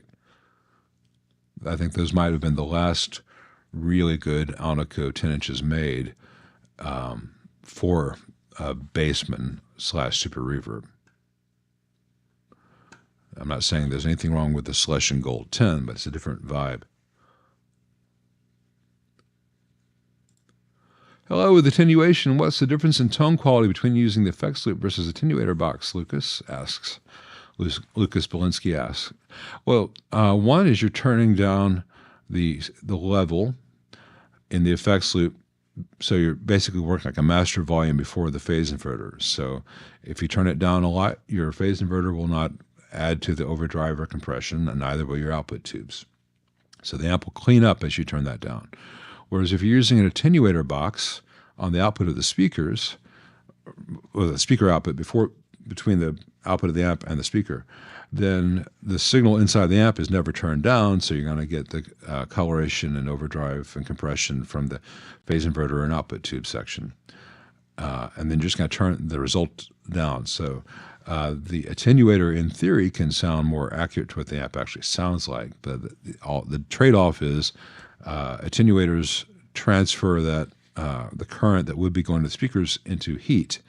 And a poorly built attenuator can cause damage or can fail, and then you won't have a load on your amp at all, which can cause the amp to fail. So attenuators, if you use an attenuator, buy one that you can just barely afford, basically. Buy the most expensive option. It's going to be the better option from a reputable company. Don't ever go cheap on a attenuator.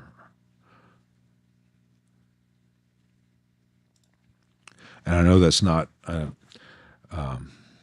it's not a hard and fast thing as far as safe loads. You can get the Fractal or the non-IR SIR loads for like $250, and they're totally safe, but then you could use into recordings. But attenuation, in terms of turning it down by X amount and then feeding a speaker, that's a different set of maths, and that's where you need to spend the money to make it safe and sound good.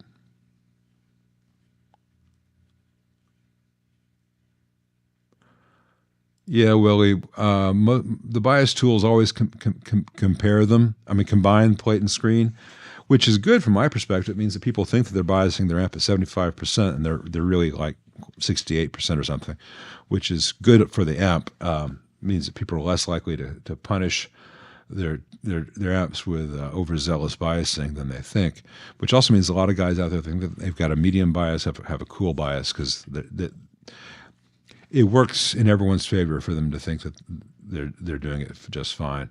But yeah, I like knowing what the screen current is and what the plate current is. Matt Houston, you should absolutely sell the 64 hand-wired Deluxe. I hope, the great sound doesn't matter if it's noisy, and it's noisy as hell for stupid reasons. And the 65 reissue sounds just as good or better without the noise. So just, oh my God, you got the Amplified Nation Triple S, you got the 65 reissue, you got a Reverb. Sell the Mesa and the 64 hand wired. Odds are your 65 reissue Deluxe has got either the C12K or the older, custom made for Fender by Eminence. Those are the two of the worst sounding speakers in the world. Get a Alessandro or a ET65 or G12C or even a Vintage 30 in there, and the amp will come alive. The 65 reissue is a great amp saddled with a crappy speaker. And then some things on the board which get hot, you just move them to the octal sockets, and I've shown all that. It's a good amp. It has a few drawbacks that are easily offset. Doop-a-doop-a-doo.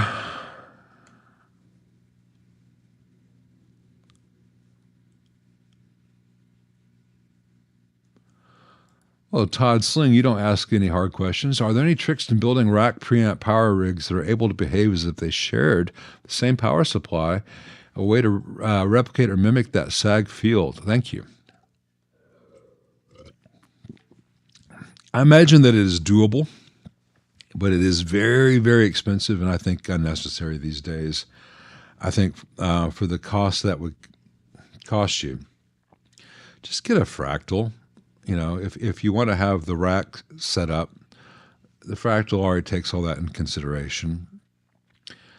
For a lot of those sounds that people use racks for, it's styles of music where you're not going to hear the difference between tube and the fractal stuff, other than the fractal stuff won't hum and buzz and eat tubes as regularly. There are just a lot of trade-offs with tube-based racked equipment, or buy some used SUR/CAE custom audio electronics gear, and that stuff was probably the best of the best. Some of the Bogner, Bogner Fish stuff was pretty good, and the VHT rack stuff is good, but getting them to sound like a true standalone, all-in-one head is a very difficult thing to do. And every one of those guys I mentioned to you would tell you that if you want that sound, if you want the sound of a 68 Marshall, buy a 68 Marshall. Don't expect a rack and power unit to give you that exact sound. Same way that the fractal won't give you the exact sound, but it'll give you something usable and good for a lot less money than making a preamp and power amp recognize each other as far as the power supply interaction goes.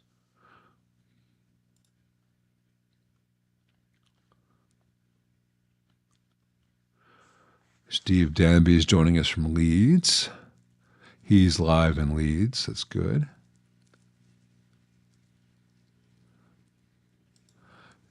Jevin Edrick says, very tempted to save it for a new custom 68 Pro reverb because of my review, but I still recommend it.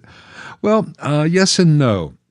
If you want it to say Fender and the 40-watt 1x12 with reverb, that's the best thing that they've ever offered, because that's the only 12-watt, 40-watt 1x12 40-watt with reverb that they've ever offered. But for the same price, you can get a Sir Bella that kills it, or a little bit more. The Sir Bella is just such a much better thing. SUHRBELLA. Much better amp at the same price point. So look for that. Or the Vox AC15 Custom, which is also a better amp, but similar sounds and features at the same or lesser price point.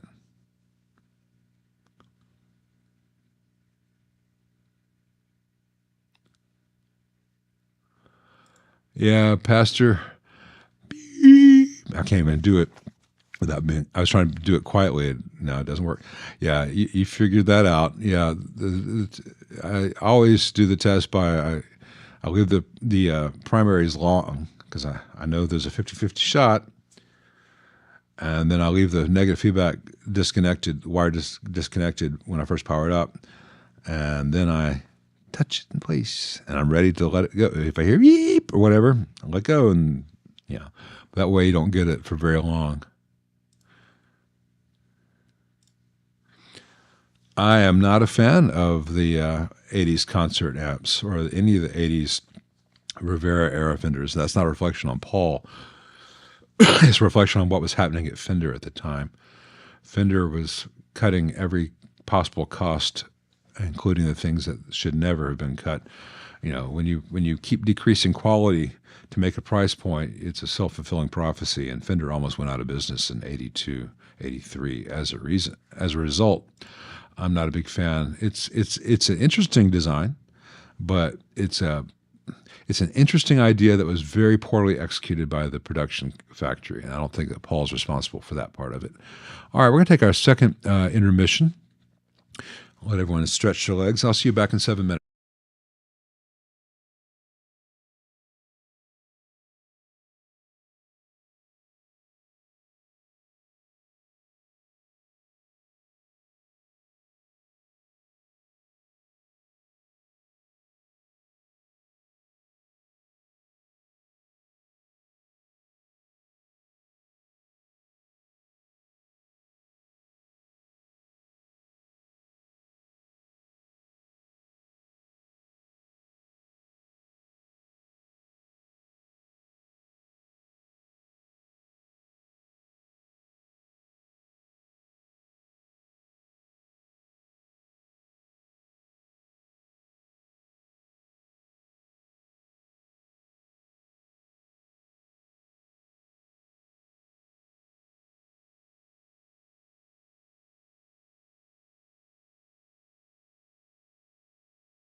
I came back early and I saw a question. I'll call it a question while I was getting my coffee. Why are so many techs beginner guitarists? Three responses. First of all, I'm not a beginner guitarist. I used to be a very good guitarist. I have nerve damage in this finger. You can see the places where there's flesh that's not there from a wood planer incident. I also have early onset arthritis. So, not everyone becomes the rock star that they thought they were going to be. I used to be a much better guitarist than I am now due to physical things. Second of all, I could say, well, Jim Marshall didn't play guitar. Leo Fender didn't play guitar. The name of this channel is not Watch This Badass Guitarist, though I get badass guitarists on here. I talk about the amps and what makes an amp great. And when I finish an amp and then a player who's never had a wood planer encounter like I have gets on it, then the training wheels are off and they just go. Third of all, what a fucking rude thing to say about someone. I have a lot of friends and acquaintances in the industry who are phenomenal guitarists, and they would never, ever say anything like that. They don't spend their time putting down others. Well, if you didn't mean to put me down, then you should be careful how you phrase things, because it comes across as rude and ignorant. And, not everyone can be put into categories. When it comes to amplifiers, I know an awful lot more than I can demonstrate for you now because of things that happen in life. Life happens. And there are lots of great guitarists in the world who cannot fix your amp or explain to you even why, they're what they're trying to get from their amplifier. So just dial back the armchair rhetoric of the internet, because that's just a horrible thing to say to someone. Come on. Yeah, there's a reason to be sore about it. It's insulting. Let's see. Why does it seem that the older DSL 40C amps have fewer problems than the newer? I don't know. I've not had anything. Hey, Gast, stick around. I'm sorry. It was a sore point for me, obviously, but I get people who criticize my playing in almost every video where I play. And, what's the fucking point of showing you guys if people get distracted by the wrong thing? I was like, there's also no delay on my stuff. I don't use overdrive pedals. And a lot of the stuff I knew how to play, I don't play on here because it's copyright strikes. I'm not an improviser. I play parts to songs. I love playing parts to songs. Give me 2 weeks of to get stuff together. I'll play a four-hour set for you, and I can't show you any of that on YouTube because it's all copyright stuff. Anyway, I don't know that the newer ones are any more problematic than the older ones.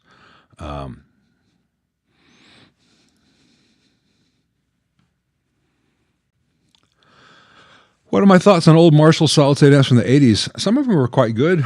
I think they've all been superseded by the digital stuff today. I would not necessarily chase those because a Katana is more versatile and you get one for like $300 these days. And you get up to the Blues Cubes, you're at a more serious proposition.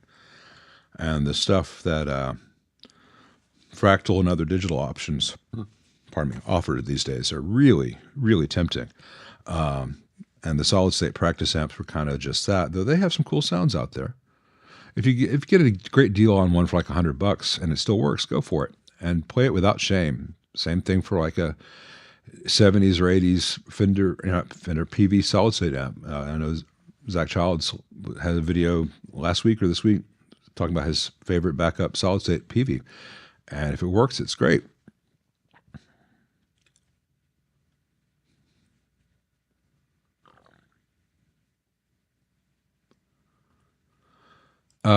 Well, the 5F1 is much simpler to build than the 5E3, but the 5E3 isn't much more difficult. I would say once you're ready to build an amp, you can do either the Champ or the 5E3. Champs, for most people, would be a better place to start, but make sure you've built a whole bunch of pedals first, like I keep saying.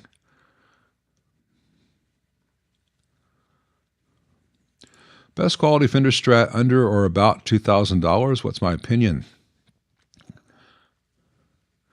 See, I don't know, because the prices go up, and what in my mind is a $2,000 guitar isn't anymore. I bought the Eric Johnson new for $1,400. I know that I think you can get a used one for around $2,000. That's an awfully good Strat of the Fender offerings. But there's always going to be the odd made in Mexico that's just phenomenal. Like people love the Jimmy Vaughn's, so you can do that. And if you want to say Fender on the market. Other than that, the K-line stuff out there, a lot of stuff used. K-line, sir, are typically more likely to be a great guitar than the stuff that says Fender.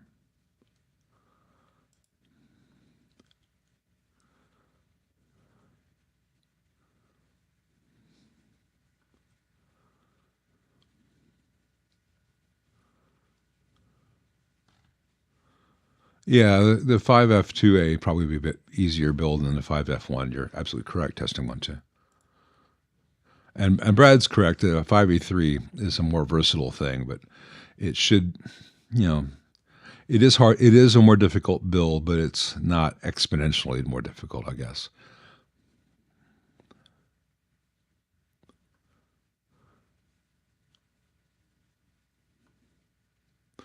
Yeah, I do appreciate the gift certificate that the customer gave me. That was a very sweet thing of him to do. It was a sizable present. If I had known, I would have found a way to get them to donate that money to get Chris to just donate that money to charity instead of giving me bad steak. But I was not involved in the transaction directly.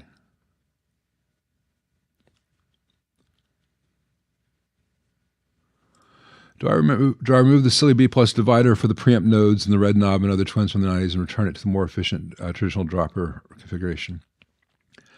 I'm trying to remember. There's the red knob and there's the evil twin and there's the 94. I'd have to look at my notes. I'm trying to remember the B plus divider. I don't recall, Brad. Sorry, it's been a while. I turn them away as much as possible now, so.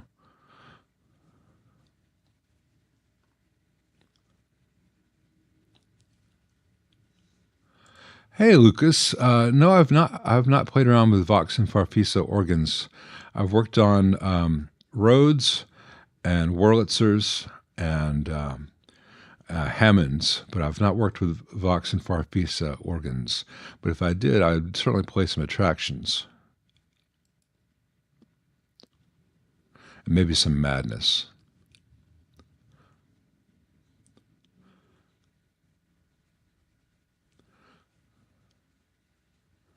What differences would I make to the wiring component values on a 12A Y7 versus 12AX7 and V1 on a single-ended amp? I probably wouldn't make any changes. I would just treat it like you would a 5E3 Deluxe and say, well, if I want cleaner, I'll use a 12AY. If I want dirtier, I want a 12X. I've got baggy trousers stuck in my head now, which just makes me happy.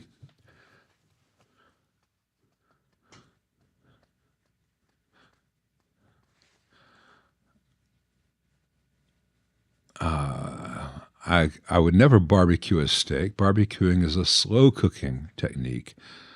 I do a reverse sear on a steak, man. That's totally opposite than barbecue.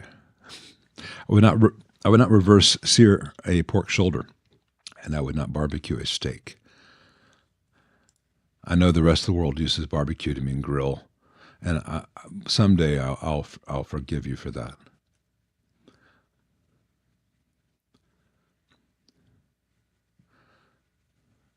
I love steak over charcoal, but I'll take steak over gas over most other methods. I also, on a rainy night, I will do a steak indoor, reverse sear steak on my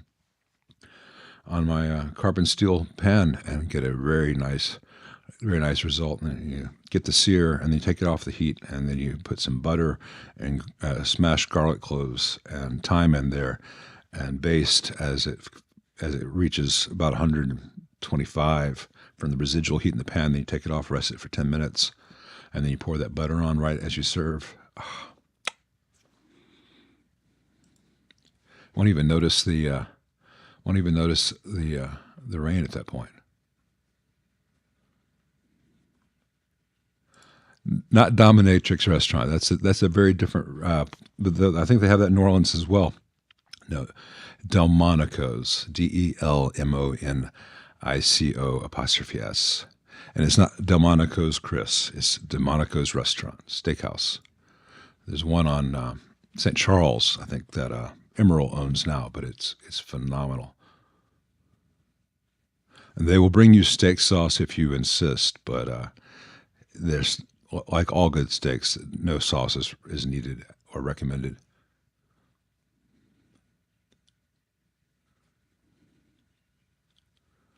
Two rocks are quite good, Ashley. There's nothing wrong with the two rock amp.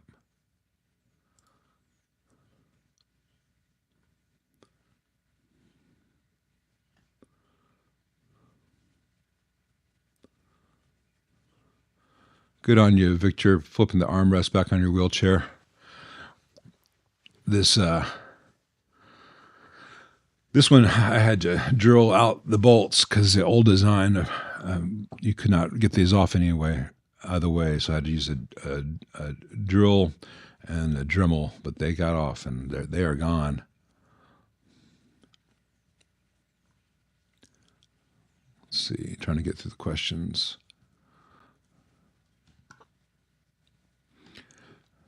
Ashley, you've asked thoughts on two rock amps like 3 or 4 times.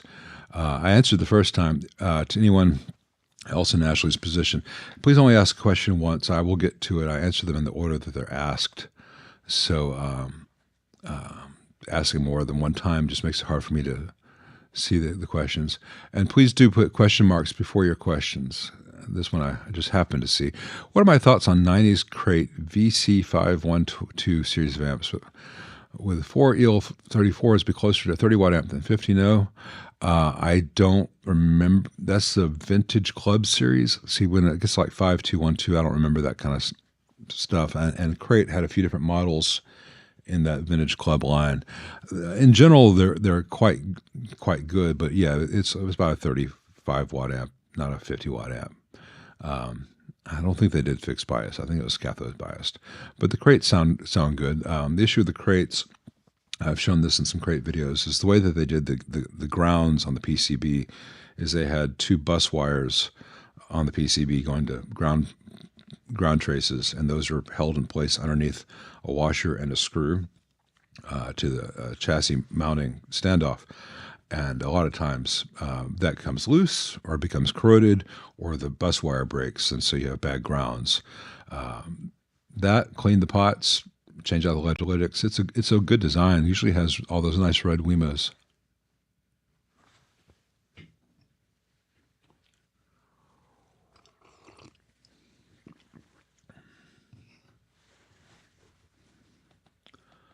Hey, Joachim, I got a Sano Astroverb back from a shop and played it last week. The amp is at the lower volumes, quite stiff, like it doesn't breathe. Has this to do with the false inverter? I'm sorry, I'm unfamiliar with the Astroverb. I don't recall anything specific about it. It could be that, though I don't think so. It could be just that, I don't know what wattage speaker it's got. It could just be, the speaker could be very inefficient at the output level. So I cannot tell you, I'm sorry.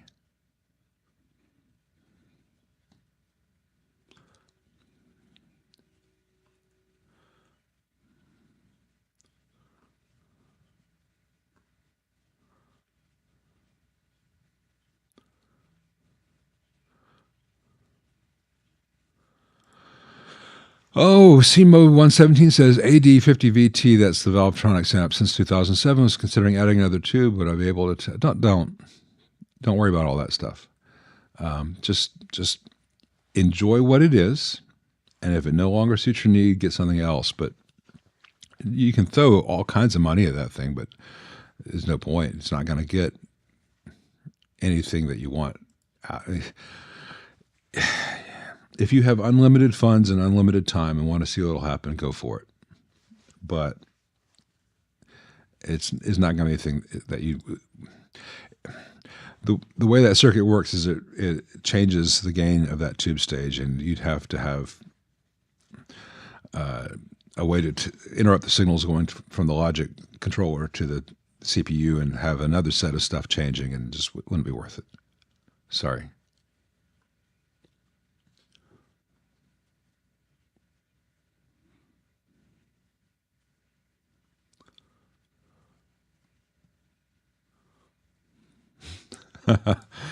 I think the lot on this and some Southern Hemisphere's channels would be the crowd the pub's owner would ask to stay after closing for another round. Well, that's great. We'll have our own little lock-in here. I appreciate that. Hopefully I'm invited to the lock-in session. That's not something we have here in the States, lock-ins, but in England at least, the pubs are supposed to close at a certain time. And if you're in the inner group, the pub closes and the door closes and no one can come in, and they will close the shutters so that no lights are visible and the people stay up drinking all night long. It's called a lock-in. So I think that's a nice thing to say, Magisterium.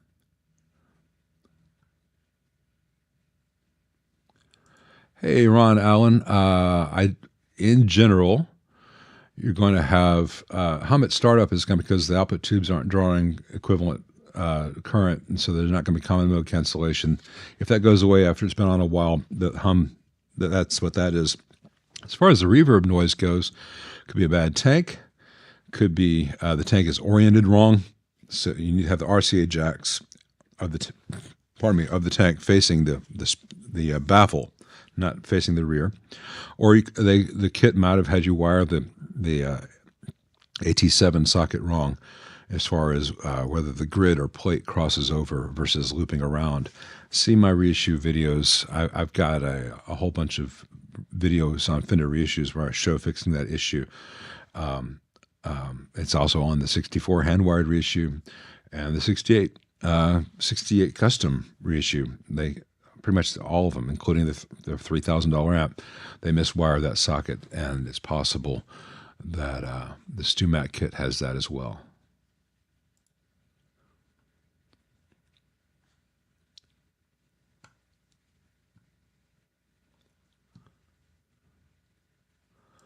Hey, Alstec the second. Yeah, I've removed silicone from a goop circuit board. Silicone you can get up. Sometimes you want to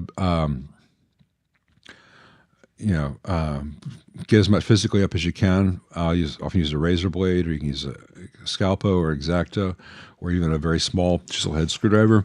And remaining bits you can often get up if you're diligent with isopropyl alcohol and some patience. It will kind of seep under and separate it.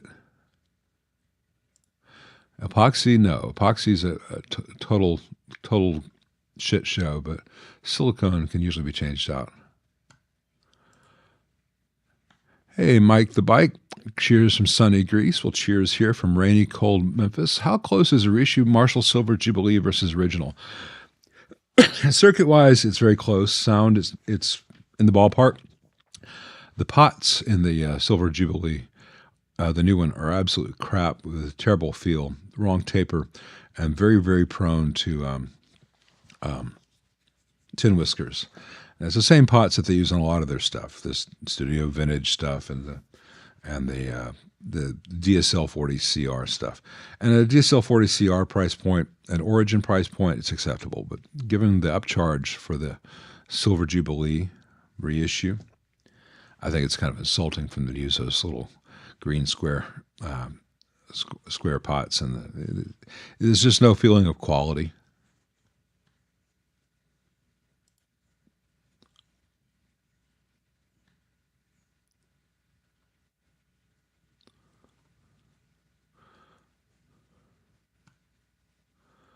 I have not messed with the Valve Junior. Had people ask me to, and I say no, it's not. It's not worth my bench rate. Sorry. I had one come in because I felt sorry for the guy. It turned out to be a resistor that had basically desoldered itself from the board from getting too hot. I'm not impressed with the Valve Junior, and I'm not impressed with Fromel, but I hope that yours is working great.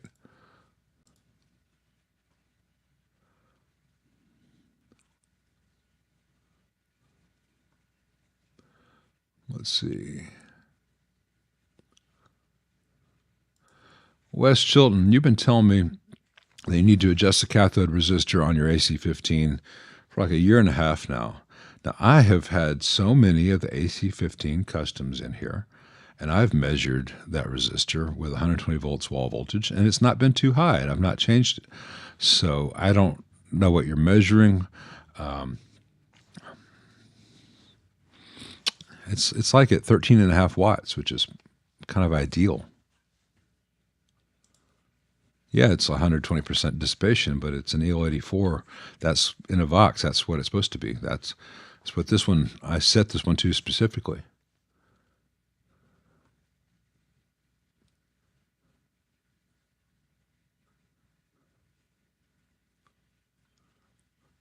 Hey, Gary Power, I've got a Supersonic 60. I know. I think I might have a Supersonic 22. I'm not sure. I've turned away an awful lot of Supersonics because they're so expensive to repair properly. And then at the end of it, it's still not going to sound very good because the way they shared the tone stack between two different voicings.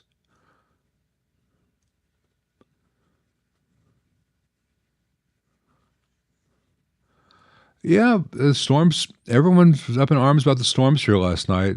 We didn't get any rain till about 8 o'clock this morning, 8:30 this morning, and it rained really hard, and it all blew through, and it cooled off by 30 degrees. And we're still here. Let's see.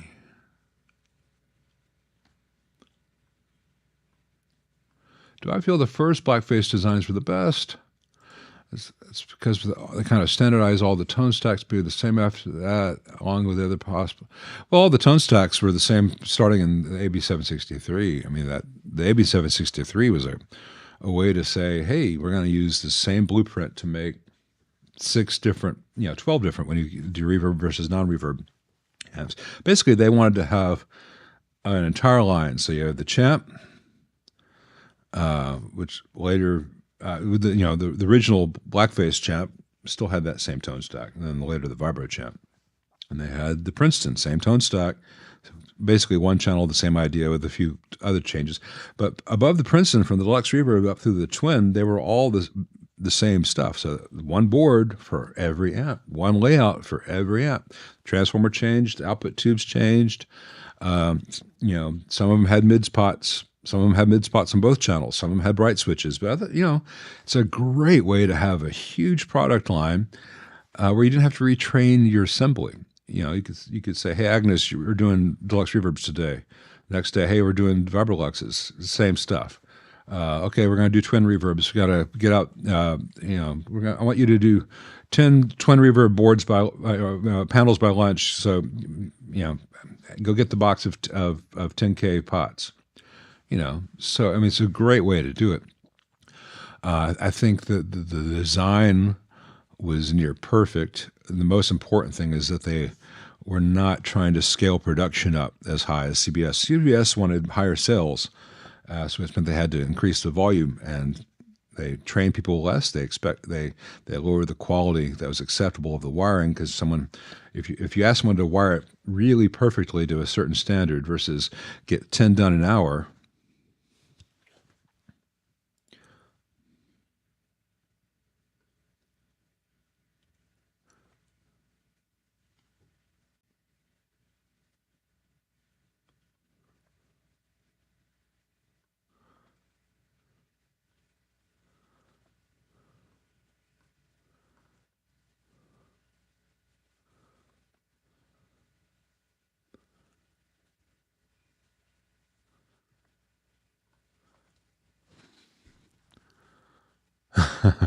I bet Lyle playing and singing the blues would make Peavey proud. I sound so fucking white if I try to do blues. Now, I incorporate blues into my playing, and I incorporate blues in my everything. Blues is one of the roots of everything I do, but I'm not, just because I was born in Jonesboro, Arkansas, and grew up in Memphis, Tennessee, and live in Memphis, Tennessee, does not make me a blues man. I know people who do blues, and I appreciate the true art form that it is, but it is not my art form. But if you ever need someone to play guitar in the Beatles or REM band, I'm your guy. But a couple of the leads, I might have to change a bit around here and there to get around my stupid slow fingers, because since the wood planer incident, these two fingers aren't independent of each other. So it's frustrating. I appreciate and respect the blues too much to play it myself, which is one of the things that's so frustrating about doing playing guitar on YouTube. Is if I can't play all the copyrighted bits of stuff that I know, but in terms of blues improv, I get bored with it. I get bored with it halfway through a bar. It's not a thing that has ever appealed to me, but that's one of the things that's left to me, is just like a general vibey blues thing,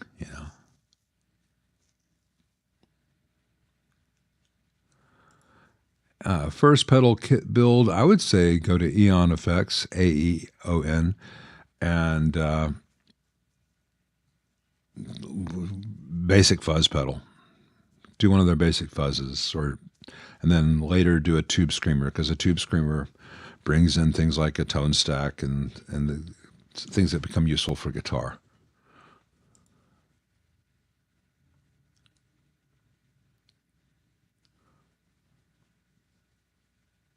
Sorry, AION, and Brad had the same suggestion.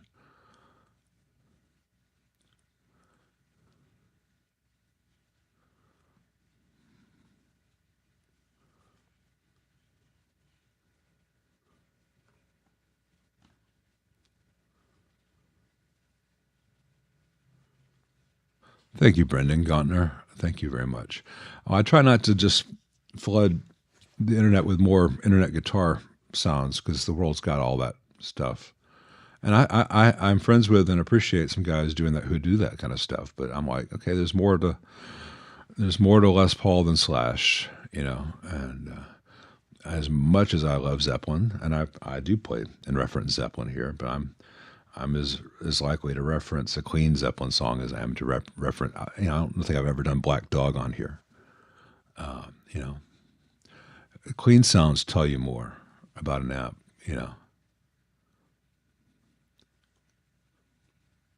Clean and almost clean. At least as people hear it on their phones. YouTube videos mostly listened to on people's cell phones. So.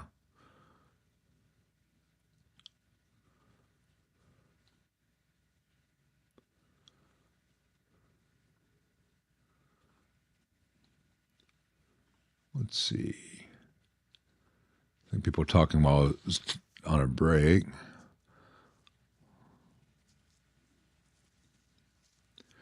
Wes is with me on the reverse sear and a carbon steel pan. Yeah, I got to turn on the fan on my stove hood to turbo before I do that.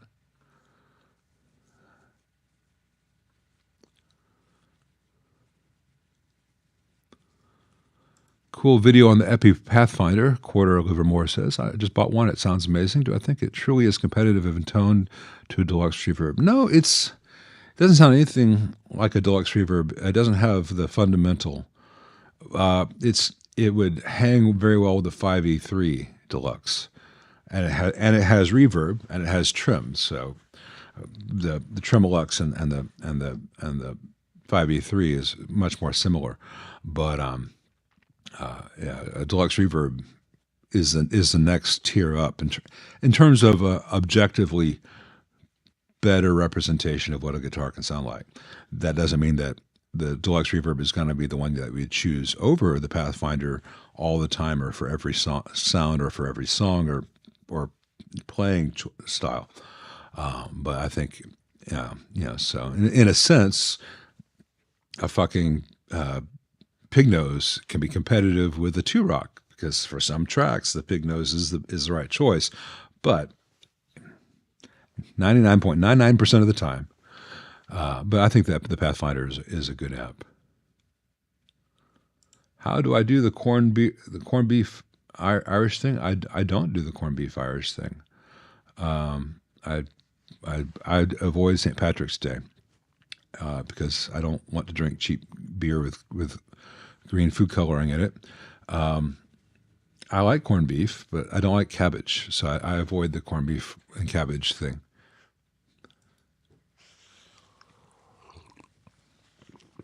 And it's not about it's not about the Irish culture or Ireland. It's about what it's turned into here. Like, I love Mexican food, but I don't do Cinco de Mayo, and I don't do Taco Bell. There's so much good Irish food beyond corned beef and cabbage.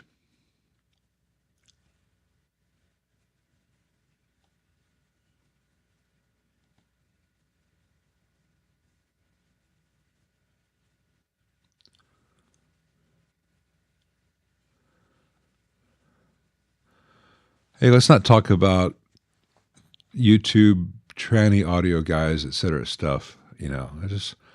I don't want to get into putting down anyone for their lifestyle or for their choices. I want this to be a welcoming place for everyone. I think I know who you're talking about, and I have no problem with her. And I know a few other transgender people in the industry, and I have no problem with them either. And I hope that if they ever want to join us here, that they would feel welcome, because it's about music and about knowledge and experience of life on this planet.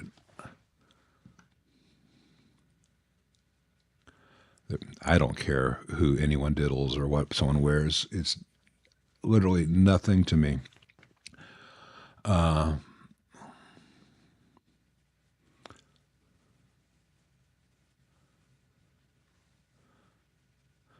Kosher salt, modeled Burrow 6174. Not just salt, kosher salt.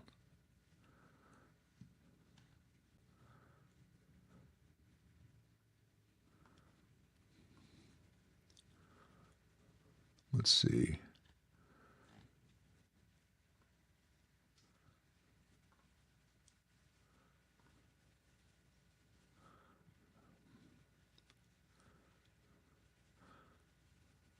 Yeah, the Palamino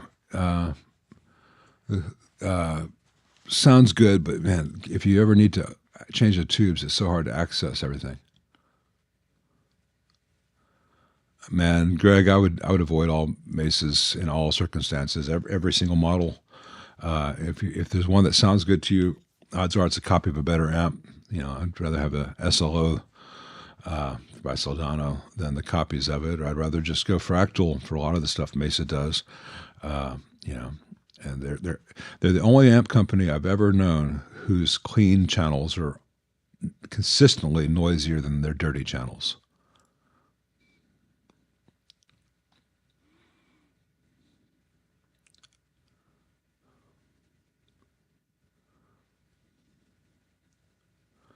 Don Thompson, I'm glad to hear that the grounding helped. Grounding is just, no pun here. It's just fundamental, and it's overlooked by so many people because it's not a sexy part of the building process, and so people just want to get it over with or do it as simply as possible, and which is weird to me because the correct way to do it is often the simplest, but you have to envision the whole thing in your head. And not just treat, hey, there's a bit of chassis nearby, that'll be ground. 76 Trainer YGL3 looking for output caps from Mauser, brand recommendations. Yeah, just get Vichy MKT 1813s, and you'll be very happy. 630 volts. You'll be very, very happy. They're going to sound pretty much like the old Philips mustards. And the construction quality is really nice, and the lead thickness, and just very great choice, especially on an old trainer with that layout.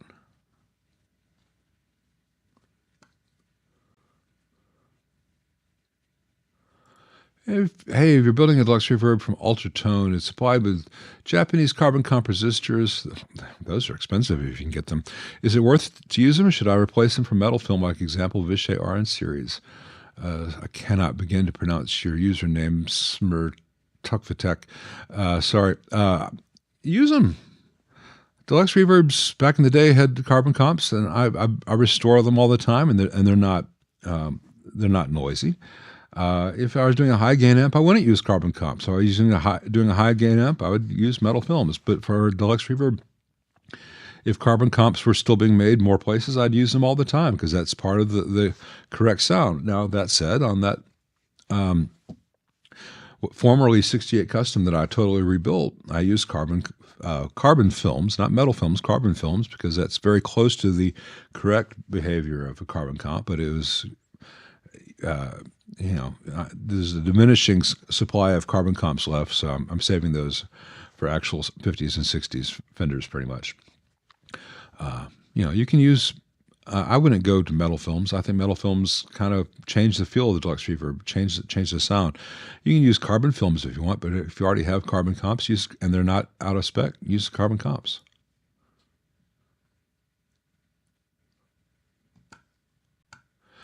Can bias trim be implemented on a 65 Fender Deluxe Reverb reissue?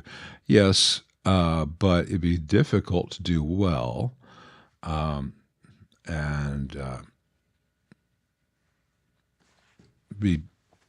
you'd be introducing new problems, because as the output level of an amp goes up, any artifacts of cathode bias tremolo becomes more apparent, so you get more glitches. Just a second.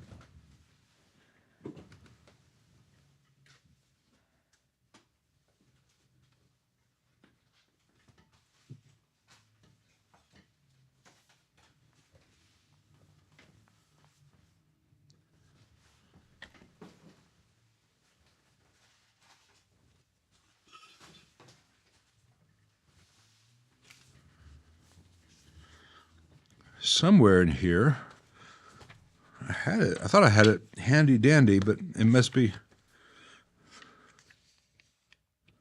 Let's see. No, this is it. Okay, just looks like old smeared handwriting, but it was my current stuff. On that 64 Custom, before I took it from bias wiggle to optical, I sketched out what they had done. And what they did was pretty smart. So here's the fairly standard LFO part of it. But then they feed that into this tube over here with a cathode follower. So a lot of I'm trying to do this backwards. Typically on a bias trim, it's just one triode, and you'd have a cap here, and that would be going to the feeding one side of the intensity pot, and the other side would be the bias, and the wiper would be going to the tubes.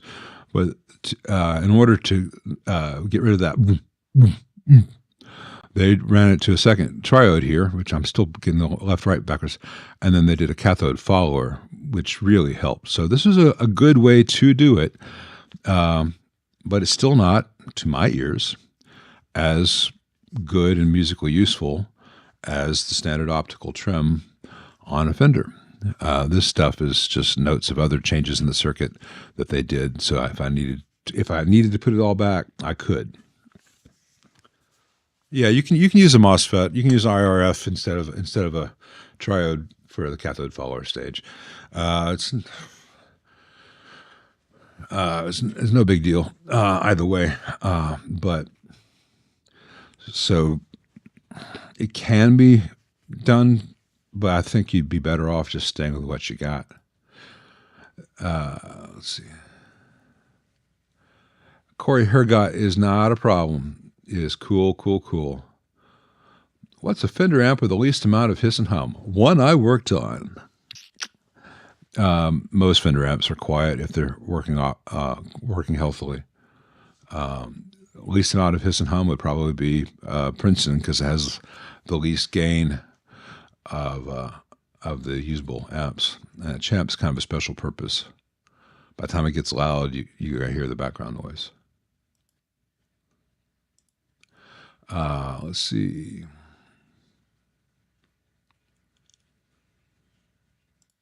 Hey, Kenneth Carter, maybe I've covered this in the past. What's my view on modern tube rectifiers? I was frying 636 GTs like nobody's business in my 5E3.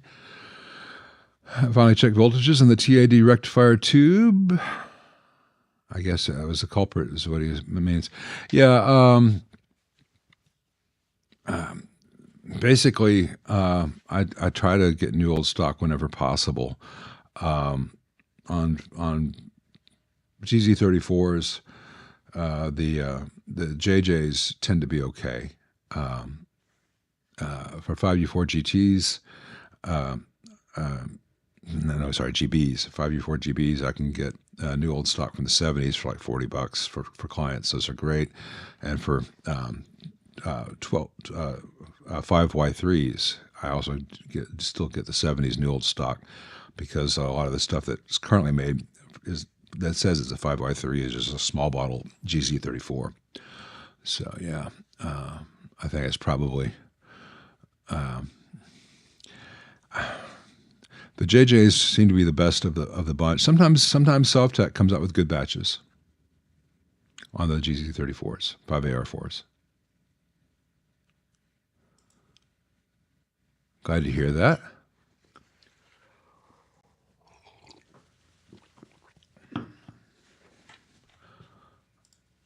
Okay, audio MSG.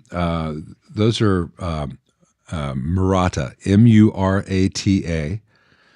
Multi-layer coated ceramics, MLCC. I think that's what it stands for, MLCC.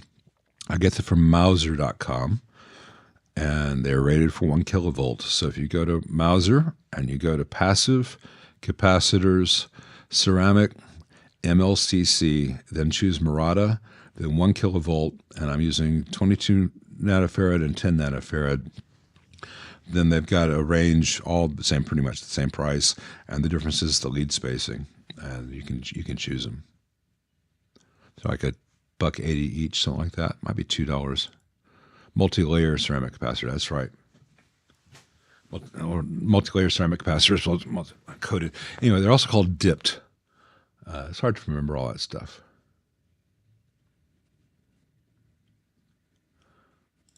Yeah, Craig, vintage sound amps are garbage. Sorry, I don't want them to be. I was rooting for them, but the last one I had in got on the channel, which is built horribly. No business selling things commercially.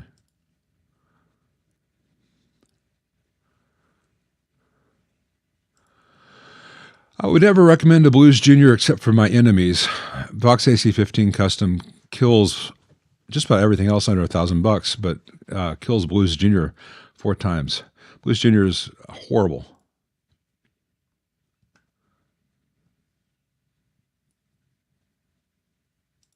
Thank you, Gary Power. Appreciate that.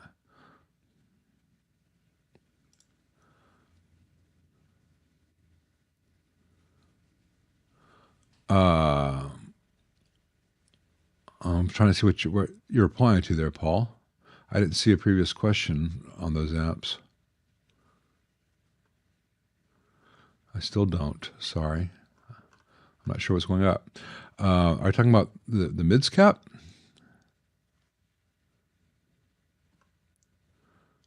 No, I can't find this one. I don't see a previous question from you on this, but Super Reverb. I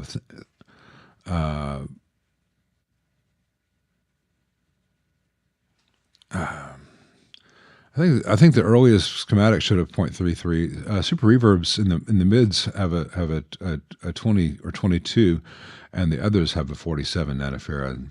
The Super Reverb's outlier of the AB763 is having a 22 nanofarad for the mids cap. I think that's what you're asking. Pastor, I'm glad swapping those primaries did the trick.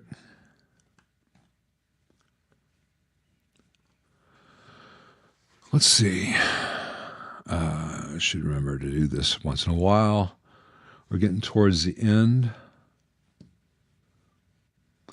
Yeah, I've got a carbon steel for my walk as well. Wok's tough to get hot enough on my electric stove, even with a massive burner. But I only do stir fries maybe twice a month. It's tricky. It's tricky. It's tricky to walk around. 4 guys got that one.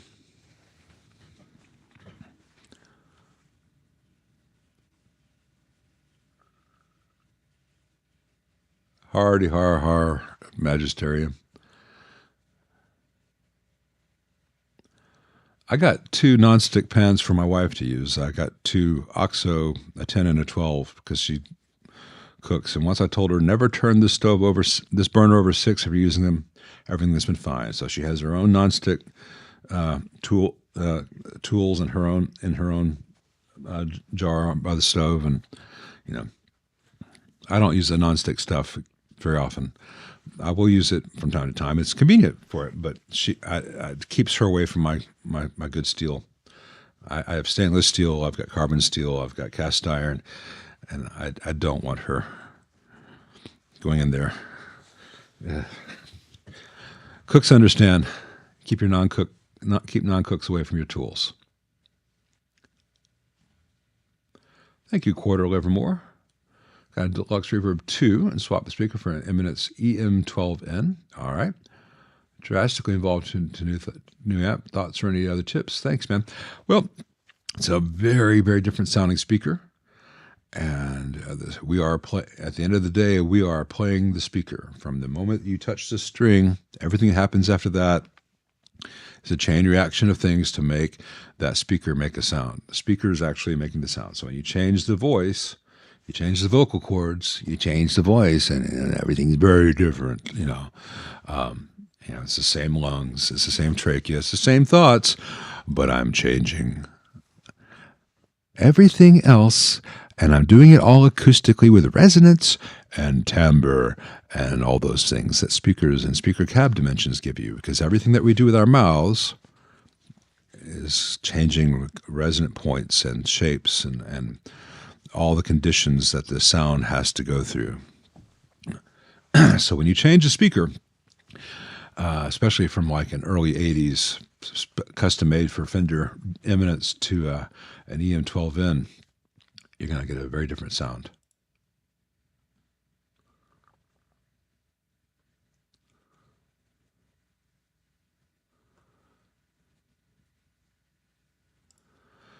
Martin, I did not start an hour earlier except from Europe and UK's perspective. We went to get daylight savings last week. Sorry. So when you guys go to daylight savings in a month, is it? Then everything will sync back up. But for right now, we are UTC plus 7 as opposed to UTC plus 6. We'll get in sync once you guys go to your own daylight savings. And then I got to change all of my GMT watch settings just to reflect all that. It's so much fun chasing time.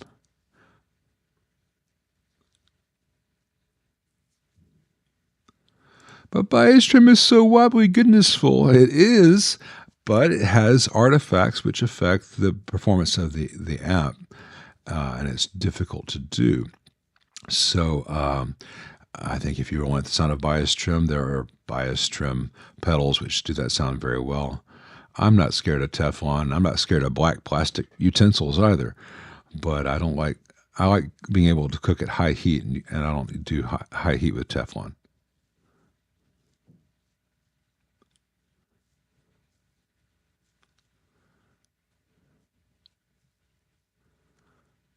That's right, we're UTC minus 5 now. That's right, I forgot.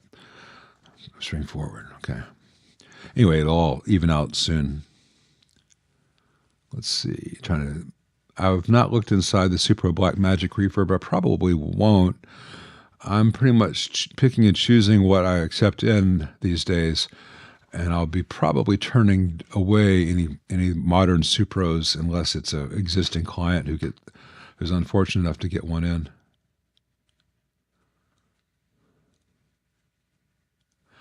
Yeah, You're absolutely right, Buffalo Gruffalo. I need to get a walk burner for doing it right.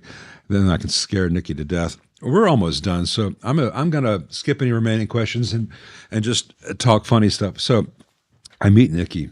It's 2013, so long ass time ago now, and go to over her apartment, and she's renting an apartment in the old part of the city, beautiful building, and she's got this old like Norge stove from like the 40s, just basic 4-burner gas stove.